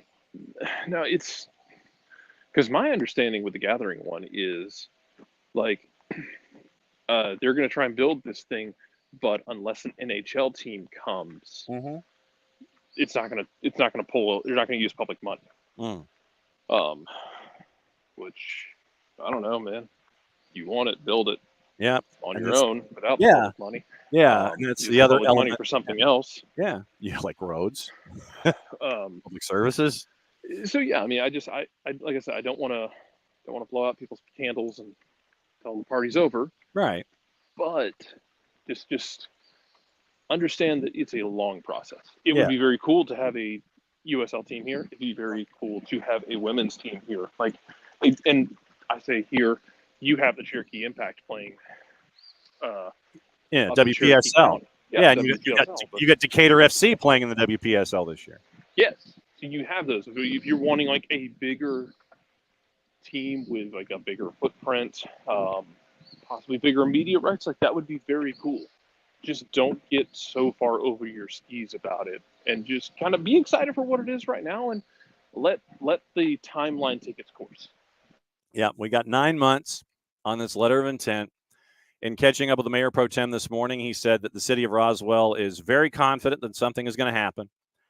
And let's see. So Tom says the best thing I've heard about that is that there apparently is a 30-year non-reload clause attached to the Gathering as well, and National Hockey League team. I wish they all put those in, Tom. Every time someone gets a new publicly funded stadium, you should put a 50-year clause in. You cannot leave. You can't if you want to leave, it requires a mutual option where we're also kicking you out and you're choosing to leave. It should require that. Yeah. Because that way you don't get a stadium and then 15 years later, someone starts jumping around like a fire ants in their shoes, wanting a new stadium and threatening to move to God knows. I don't know where you would move. Arizona Coyotes. Arizona Coyotes. Well, I don't know where you would move.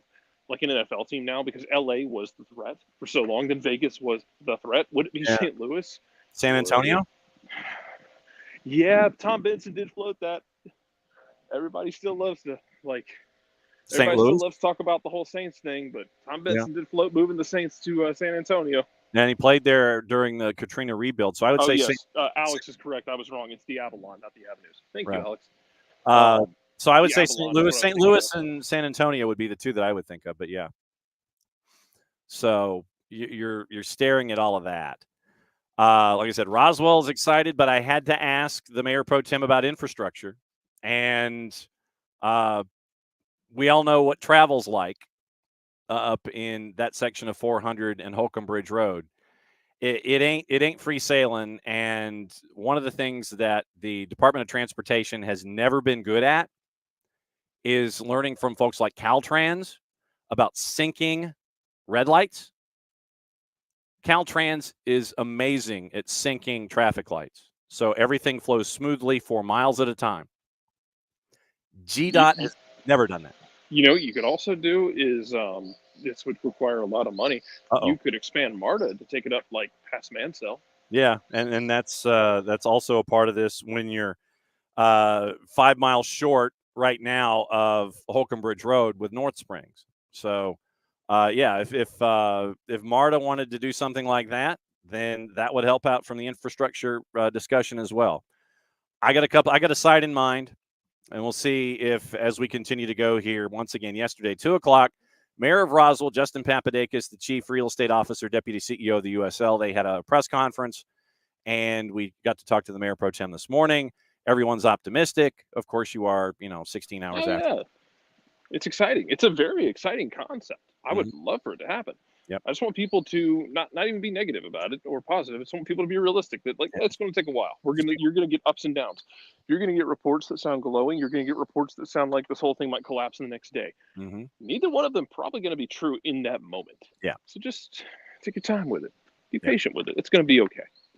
Just take it as we sit there. We will analyze it journalistically a day at a time, and we'll sit there. And we're not gonna get over our skis.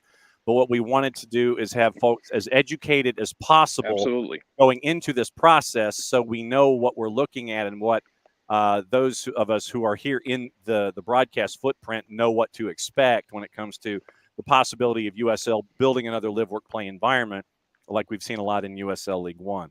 If you need to, go to Costco. They've got giant-ass Squishmallows. Just go get yourself a giant Squishmallow if you need something to squeeze while you're going through all this and you just need something to hang on to. Go do that. Okay. It's healthy. It's fine. Take care of you. Self-care is important. Yes, self-care is definitely important. Number two topic I didn't get the chance to talk to you about yesterday is the tentative agreement in place between PSRA and Pro. Looks like it's a 7-year deal. And it looks like we might have Pro folks on the fields this weekend. And we went through the numbers. Pablo Maurer did a deep dive and got the numbers on the specifics. Folks are getting paid a lot more money. It's not the 90% that they were looking at. It's like 5 to 10%. No, 90.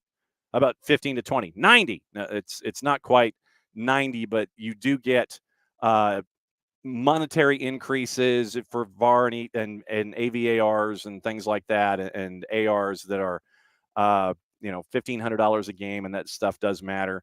There were a couple of concerns about it that I had yesterday, and we'll look at those as this gets ratified and we go forward. But now that we have a deal in place, apparently we get to see the pro folks, and we get to say goodbye to folks like CCH and some folks that we've seen in lower divisions here, whether it's USL Championship, MLS Next Pro. We've seen some folks that we recognize. We got to see some folks that we didn't recognize that turned into something of a cult hero, but it looks like we're getting the pro guys back. Yeah, it's good. You want to get those guys back in. You've got a deal in place now. Now you can proceed. Feel free to criticize them when they do their job incorrectly, because they will. They have in the past. Operating in this black and white world of good versus bad with replacement refs versus standard refs is and was kind of weird. Mm-hmm. Still, to me personally. Yeah. But yeah, you've got them back in. Now, hopefully everything can just kind of proceed as normal. let's see what I want to see is what happens to the people who were the replacement officials, because a lot of those people were real officials. Mm-hmm. They just weren't contracted with PSRA. But they're still officials who do jobs all around the country and at different levels. And of course, they would love to work their way up to being a part. Uh-oh. He was right at making his point. There we go. All right. Wait, hang on. My mindset being Go back to your original point because your Bluetooth is. So there we go. Okay, yeah, now go back to your restart. Yeah, so I guess my whole thing with this being trying to figure out, imagine putting yourself in their shoes where you're not a part of Pro or PSRA. Yeah. But you have a chance to do big games and get your name out there, get some recognition, try and do your job well so that you can progress in your career. Because, look, whether we want to talk about it or not, in every aspect of your life, every aspect of your career, there's going to be politics along the way. Yep. Being an official is no different. There's absolutely politics involved here. Don't kid yourself. Yep. So hopefully they're not completely blacklisted, because it's not like you just pulled people off the street to officiate games. Right. They were officials. They were trained. They were asked to do it. They were asked to do this job because games had to go. Yep. They did. Hopefully their careers are not completely put in a ditch by all of this. And that to me is one of the questions that I have is, did Pro insulate themselves in this negotiation and with this agreement? So basically, everyone that is attached to Pro that is either a center F, an AVAR, an AR, a fourth, a VAR, an AVAR, is everyone inside that umbrella locked in place where the glass ceiling that folks are banging themselves on that we got to see in the first 5 match days, are they just going to be banging on that door from the floor below and no one's going to answer?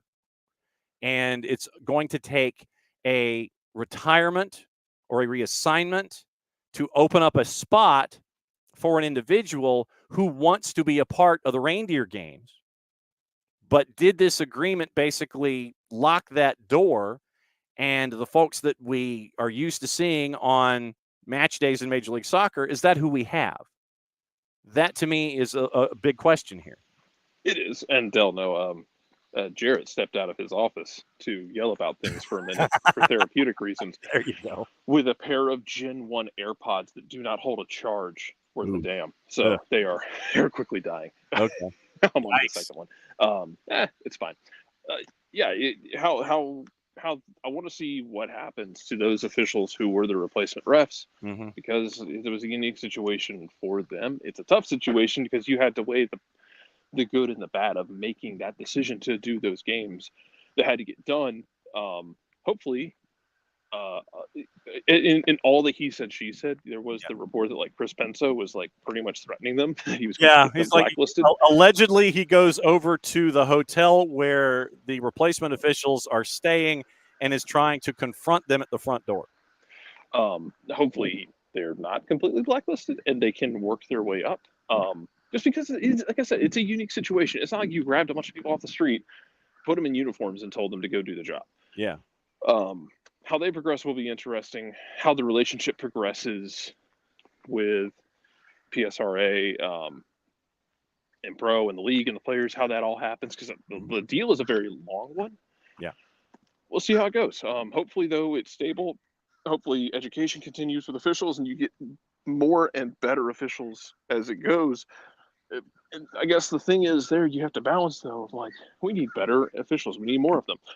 Okay, but the more you get, the fewer assignments there are. Right. Repeat assignments for people, and when you're getting paid by the game, you're going to want to hang on to yours. Yeah, you're going to want to hang on to your assignment. So you don't want the pool to get too large, even if it's a little bit larger. So there is a bit of needle threading here. But I'm glad they got it done. Yeah. I'm glad you have the officials that you're comfortable with, who have done this before, who have those relationships with the players back in, because I think that's one of the big things we saw was so many of the officials were either way too confrontational, the replacement officials, or Jarrett's second round of iPods die. Yeah.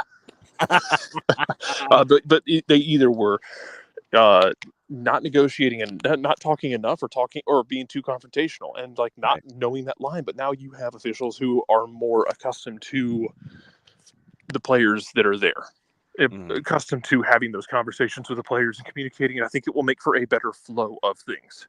Yeah, we'll see. Yeah. Who's yes. And so we've got that. Apparently, Olivier Giroud is heading to LAFC. Okay. LAFC is just old person FC. Cool. Look, I mean, they still have Dennis Boyanga, who's young and talented. Don't get me wrong. But and Oliveira and Bogusz and Ordad. Yeah, but they're just like, I like how they're just like bringing in these veteran guys for like, you're putting together a heist movie and you're going to get the Carl Reiner of I need one more job from you. Yeah. And that's kind of where we're at. I wonder how much Olivier Giroud's got left in the tank. But also, LAFC system, well, fitting fine. It's more of a sit back and counter system nowadays under Steve Cherundolo than it was under Bob Bradley. Yeesh. So, I mean, it might fit him. Yeah, true. Might save his legs. True. Might be able to run more. Yeah. So, and it sounds like Hugo Lloris was a big part in recruiting him there. So, true. Good on him. Yes. So we got that to keep an eye on as we go. Nottingham Forest, according to our friends at the Telegraph, they're appealing the 4-point penalty for violation of profit and sustainability rules. Apparently, in a moment of protest, the Football Association has published the full extent of the expletive-ridden verbal assault on Paul Tierney by Nottingham Forest Stephen Reed. My guess is we need to probably play this tomorrow. Following the match with Liverpool earlier this month, Reed was given a 2-match touchline ban, fined £5,000 for improper conduct and using abusive and or insulting language toward Tierney after Darwin Nunez's late winner at City Ground. He was found to have called Tierney a rooster on 3 occasions. The first time resulting in a red card. Yeah. The reaction followed a complaint. Obviously, the drop ball that should not have happened that eventually ended up in the goal. So, and it was the game-winning goal in that match. So, Reed, once again, no country likes their officials. Don't pretend like you're special. Yeah. Written reasons submitted an offer and insight into the level of abuse directed at Tierney. Tierney said in his incident report, and it was given in evidence to the independent commission. He mentions that Reed approaches him. He continued to question me, and I repeated that I would speak to him inside. Now the fun part. He then said, "It's the same every week, you rooster." I showed him the red card, and then he said, I worked with you effing lot every effing week last season. It's the same every effing week, you rooster. Yeah, to Forecard's point, have we ever considered that the Prem might be run by Eric Bischoff? Well, I think it would be interesting because then it would be 52 like Eric and 38. I feel like Eric Bischoff would at least like we'd get better storylines, you know. Mm-hmm. At least he could call the match. At least he could call it real quick. Yep. You know, like he did with the Victory Road Jeff Hardy Sting thing. Yes. Yeah, man, like. Maybe we consider the Prem is just run by Eric Bischoff and the like. Yeah. Well, it's 4 points versus like the Everton situation versus Manchester City's not ever getting punished. No, they're not. 115 violations, and they're going to lawyer it to death, and they won't get punished. Hey, it's the George Carlin philosophy. It's a big club, and you ain't in it. Nope. Speaking of which, and speaking of other large clubs. Mm-hmm. And I need to find which newspaper it was that had this piece of information. And it has to do with Chelsea. And I'm trying to figure out. God. Michael, head, cover your ears. Yeah, pretty much. But it's not necessarily a surprise. Not in the In Focus. Not there. What was the general thesis? The general thesis was that it is being investigated that Marina Granovskaya, who was the brains of the operation during Roman Abramovich's time, received funds from Abramovich while he was not supposed to be doing anything as the head of Chelsea, as he was under investigation for. It's only a crime if you get caught, boys. Correct. And now apparently it is alleged that Marina Granovskaya has now been caught with all of this. So Marina Granovskaya, apparently there was a loan that was given to her, and then there was a larger loan of about 400% more than the initial amount to help her buy a house. And so it's like one loan was like £8.5 million, and the other was like just under 2. And so that happened when it wasn't supposed to happen. So you got that with Marina Granovskaya now under investigation, with the time that she was spending kind of running point for Chelsea while Roman Abramovich was not around. And so that's folks ain't looking too kindly at that, as they say. No, and Chelsea's going to be in trouble, and I don't know, man. Like, again, Eric Bischoff running the Prem. Somebody pick a lower level. Somebody pick like a jobber club FC. Like somehow Norwich is going to get punished out of this. Yeah, really. Because I don't know, man. Like, talk to Michelle Paravani about that one. Well, and that's not to say that Chelsea's above getting punished. They've gotten slapped. Right. Yeah. Maybe save the Norwich one for next time City does something dumb and blatant. Yes. City just comes to the ring with a sledgehammer and is just doing, the Shaggy defensive. Hey, we saw you with a sledgehammer. No, you didn't. Yeah. No, you didn't. It's in your hand. No, it's not. It's not. That's not a sledgehammer. It's just my hand. That's just abject denial across the board. Yeah, that's the Martin Short lawyer character, Melvin Thurm. He's like, no, it didn't happen. He's got the long cigarette. Okay, here it is. Facing questions about what she knew of secret payments made under Roman Abramovich amid a continuing investigation into alleged breaches of football spending rules, details of millions of pounds of fees funded by offshore investment vehicles belonging to the oligarch emerged last year as a result of Cyprus Confidential. Documents from the files indicate Granovskaya knew about some of the transactions, including a fee paid to the agent of Eden Hazard. Appears to have benefited personally. $7.5 million to finance a house, 1.63 for financial tax and legal due diligence. Prem is investigating whether Abramovich secretly subsidized his team by using offshore companies to make payments, which should, under rules designed to ensure fair competition, have been made by the club from its own bank accounts. So it looks like our friends at Cyprus Confidential mentioned the secret payments, and there's a lot that are going through, and you wonder, okay, where's it coming from and where's it going? And if it came from Cyprus to help out Chelsea and it's Abramovich's shadow companies, that's not good. I like how I've bookended my time here with Joey Barton mouthing off again, and then Chelsea doing shady financial stuff. It just feels right. Yes. The survey has come out. Survey says, and it is, but I have to, before you go, I have to properly introduce the segment. So, welcome to one of our new drops. It's survey time. There we go. So, the MLS Anonymous Executive Survey is out. I just read this, yeah. 12 of the executives say that Messi and friends are going to win MLS Cup. 3 of them actually said Atlanta United. They finished 4th in that. Supporters Shield, they say Cruz going to win it. That makes a lot of sense. Almost half of them said that. Best move of the winter, they're saying Paintsel. That's a decent one. Good one. It's just weird because they juxtapose that against the fact that they're also like, hey, man, they way overpaid for him. Mm-hmm. So, yes.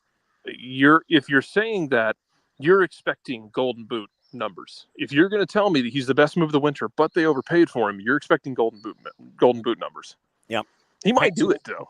Yeah. He might do it. Because Joseph Paintsel is crazy. Paintsel, Forsberg, Robinson, Suarez, 1, 2, 3, and 4. Yeah. Also, Suarez has put whatever you put in the Russian. Yes. in Rocky IV. That's what you have put in Suarez's knees for now. We'll see how long it lasts. Which team had the best offseason? 10 execs said the Colorado Rapids. 9 because they have a plan. Yeah.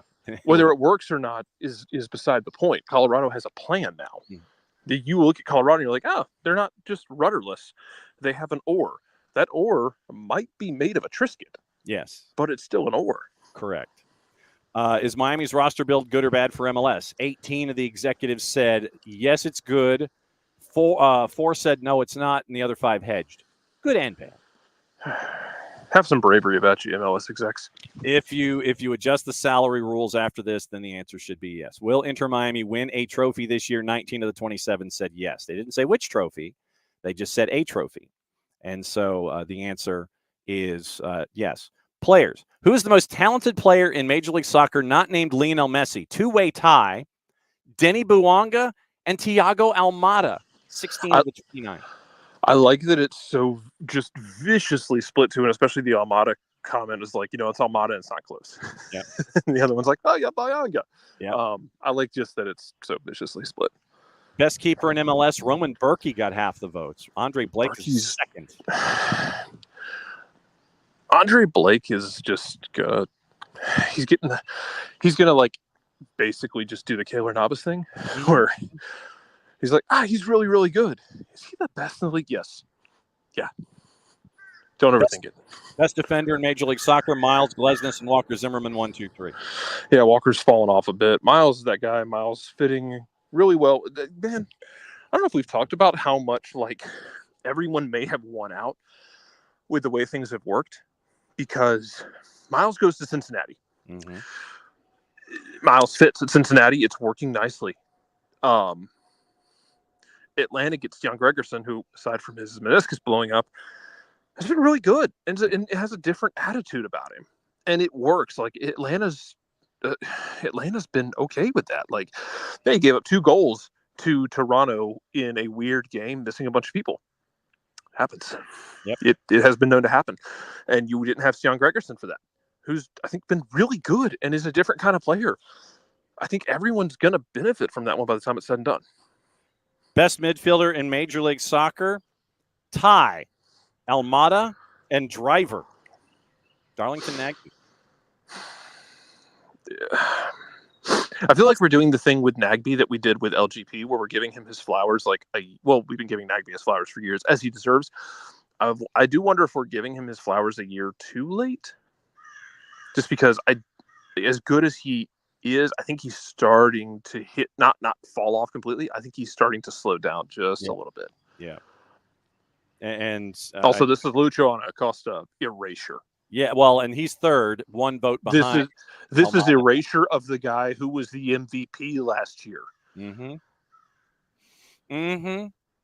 Best non-Messi attacker in Major League Soccer, Denny Buanga, 16 of the 29 votes. I want to see how this looks at the end of the season because Denny Buanga is kind of coming back down to earth with his expected finishing after last year. Yeah. Then it's got to be Cucho and Gigi, I would imagine. Cucho's just an absolute menace. Cucho is second. Gigi is third. Gigi is the only other individual not named Buanga or Cucho that got more than 1 vote. If you want to start a hot take firefight with your friends, discuss how Yorgos Giacomakis missing is as big, if not a bigger deal for Atlanta United than Thiago Almada missing because of what he gives you up top and the movement and the gravity and the danger he provides. Most underrated player in Major League Soccer, a lot of different votes. Christian Roldan, number 1. Ryan Gauld, Aiden Morris, Jose Martinez, all tied for 2. Ryan Gauld for sure for me. Dude's just been doing work out there in Vancouver, man. Yeah, because you're out there in Vancouver, nobody gets to see you.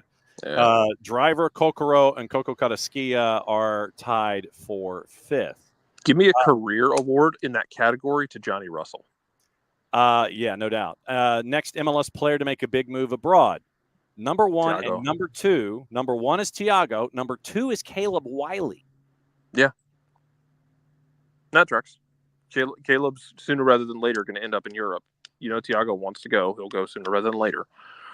Nah, that's fine. Will Thiago Almada best Miguel Almiron's $27 million transfer valuation? 19 of the 28 said no.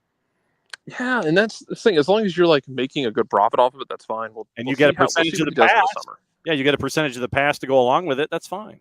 Yeah, just depends on where he goes. Because I think it's one of those things where, if Madrid comes calling for him, and I think he wanted to go to Madrid at one point, and it just didn't work. If Madrid comes calling for him, I think if it was me, if it's a place he really wants to go, I will take less money now and more money on the sell-on to get him to a place that he wants to be, where he's going to be happy and he's going to thrive. Because you have to find that balance of, yes, we want to maximize profit for this guy, but if you want more players like that to come here, you have to do right by them. I think Atlanta's done that for the most part. I think clubs around MLS have tried to do that for the most part. But you have to balance that desire for maximizing profit along with making sure that guys are going where they want to be. Yeah. Top head coach in Major League Soccer by a mile, Wilfred Nancy. Yeah, carry on. Also, most underrated coach in Major League Soccer, Noonan, Curtin, Pareja, Lacine. Danny Noonan? Yeah, Pat Noonan, exactly. Hello, Noonan. You're number one.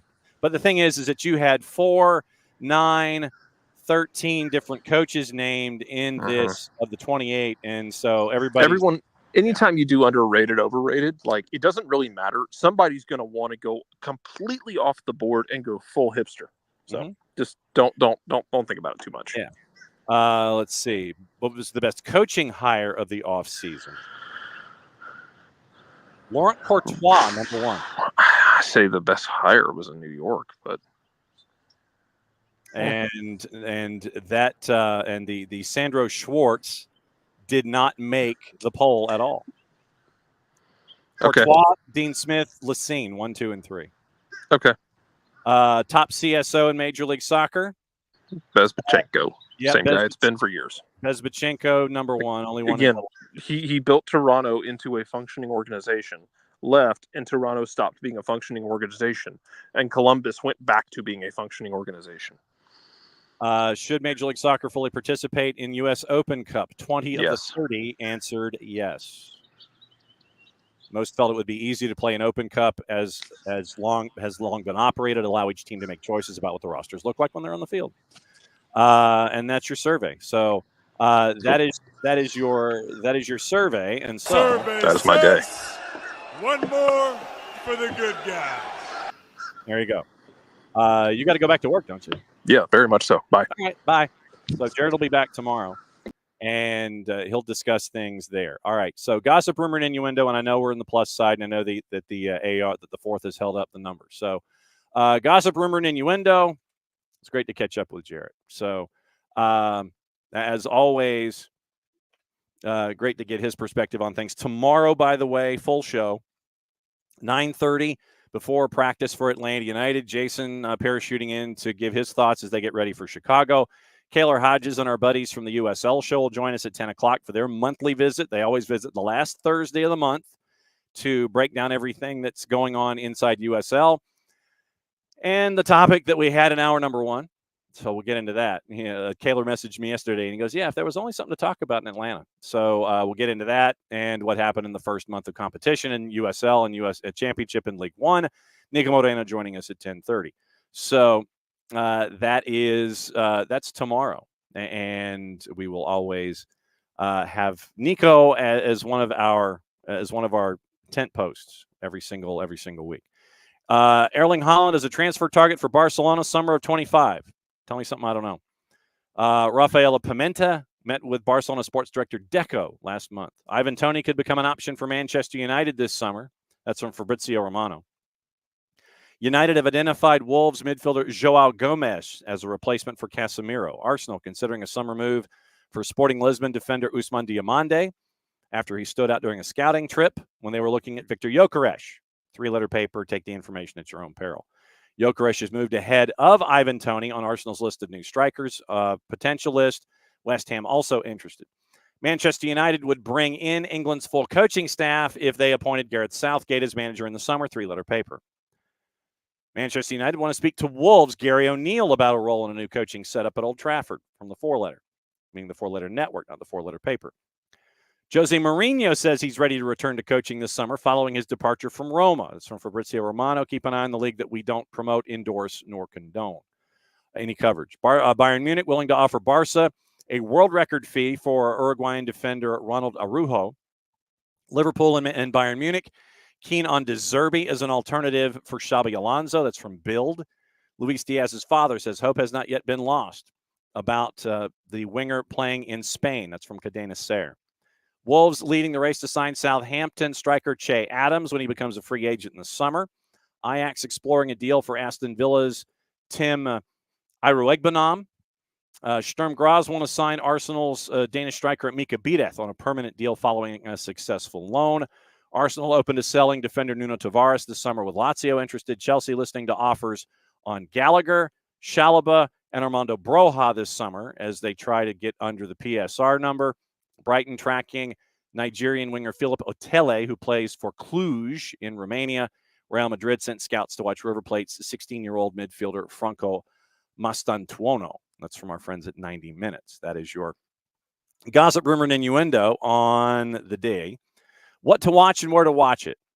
And let's see, what to watch, courtesy of our friends always at Soccer America. It's part of my subscription that I get for them. That's one of the subscriptions that I have as a part of my daily reading. DAZN, it's a light day. By the way, DAZN here in the U.S. Women's Champions League at 145 and 4. Doubleheader there. Paramount Plus has the one match in the Copa de la Liga, Lanús and Unión Santa Fe at 8:30. That's on Paramount Plus. If you really want to go hardcore and die hard and obscure, catch up with our friends at Fanatis at fntz.co/soccer down here. You can get Nuestra Tele, CDO, For the Fans, Gold TV, all the BNs, Libertadores, Sudamericana, anything going on over in the Middle East and North Africa. Trust me, it's there. Teise as well for their programming. fntz.co/soccer down here. You can pick up Fanatis, helps out the network, helps them out as well. And you can feed your diehardness by catching up with our friends there at Fanatis. A couple of other things before we go. And let's see. What did I miss? Promotions. We got to get the promoting done.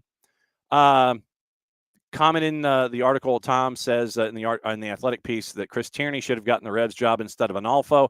But Tom, as you well know, sometimes it's who you know, not necessarily what you do. Tom says he doesn't think he's ready, but I like the option of having someone local. And one of my quotes that I live by comes from The Art of War by Sun Tzu. Trust the local guides, for they know the terrain. And The Art of War should be in everyone's bookcase.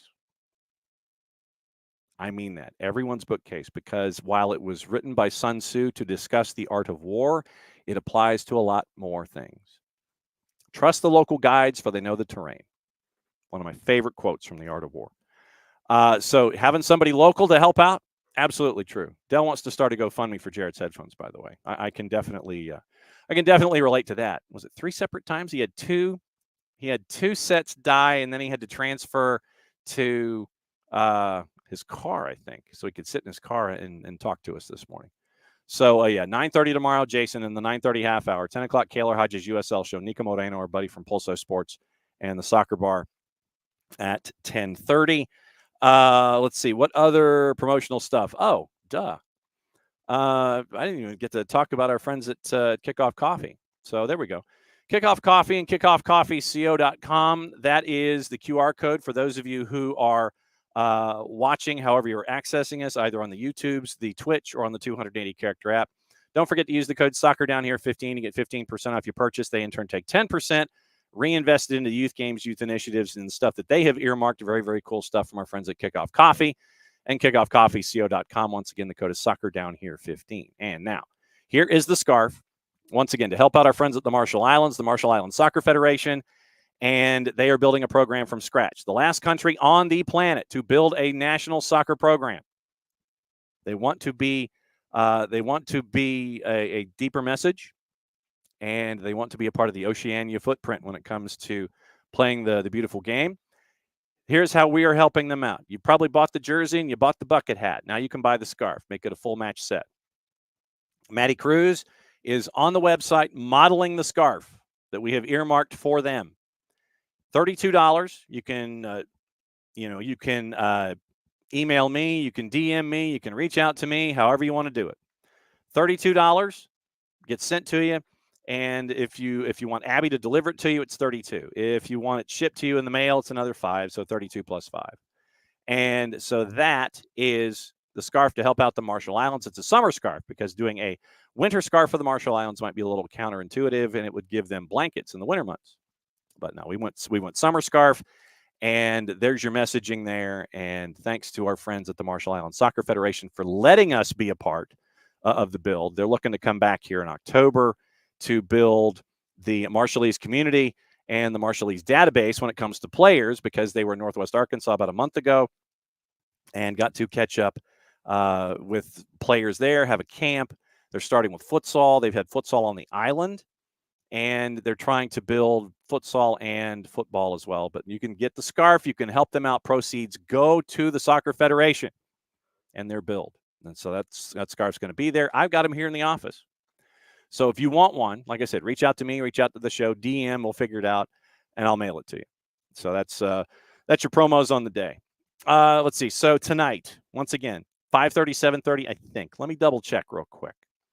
But it'll be on our live channel, soccerdownhere.mixler.com, soccerdownhere.mixlr.com. Last night, you could have listened to the craziness that was with Maddie and Jason and the River Ridge Sequoia match. That was just absolutely bananas.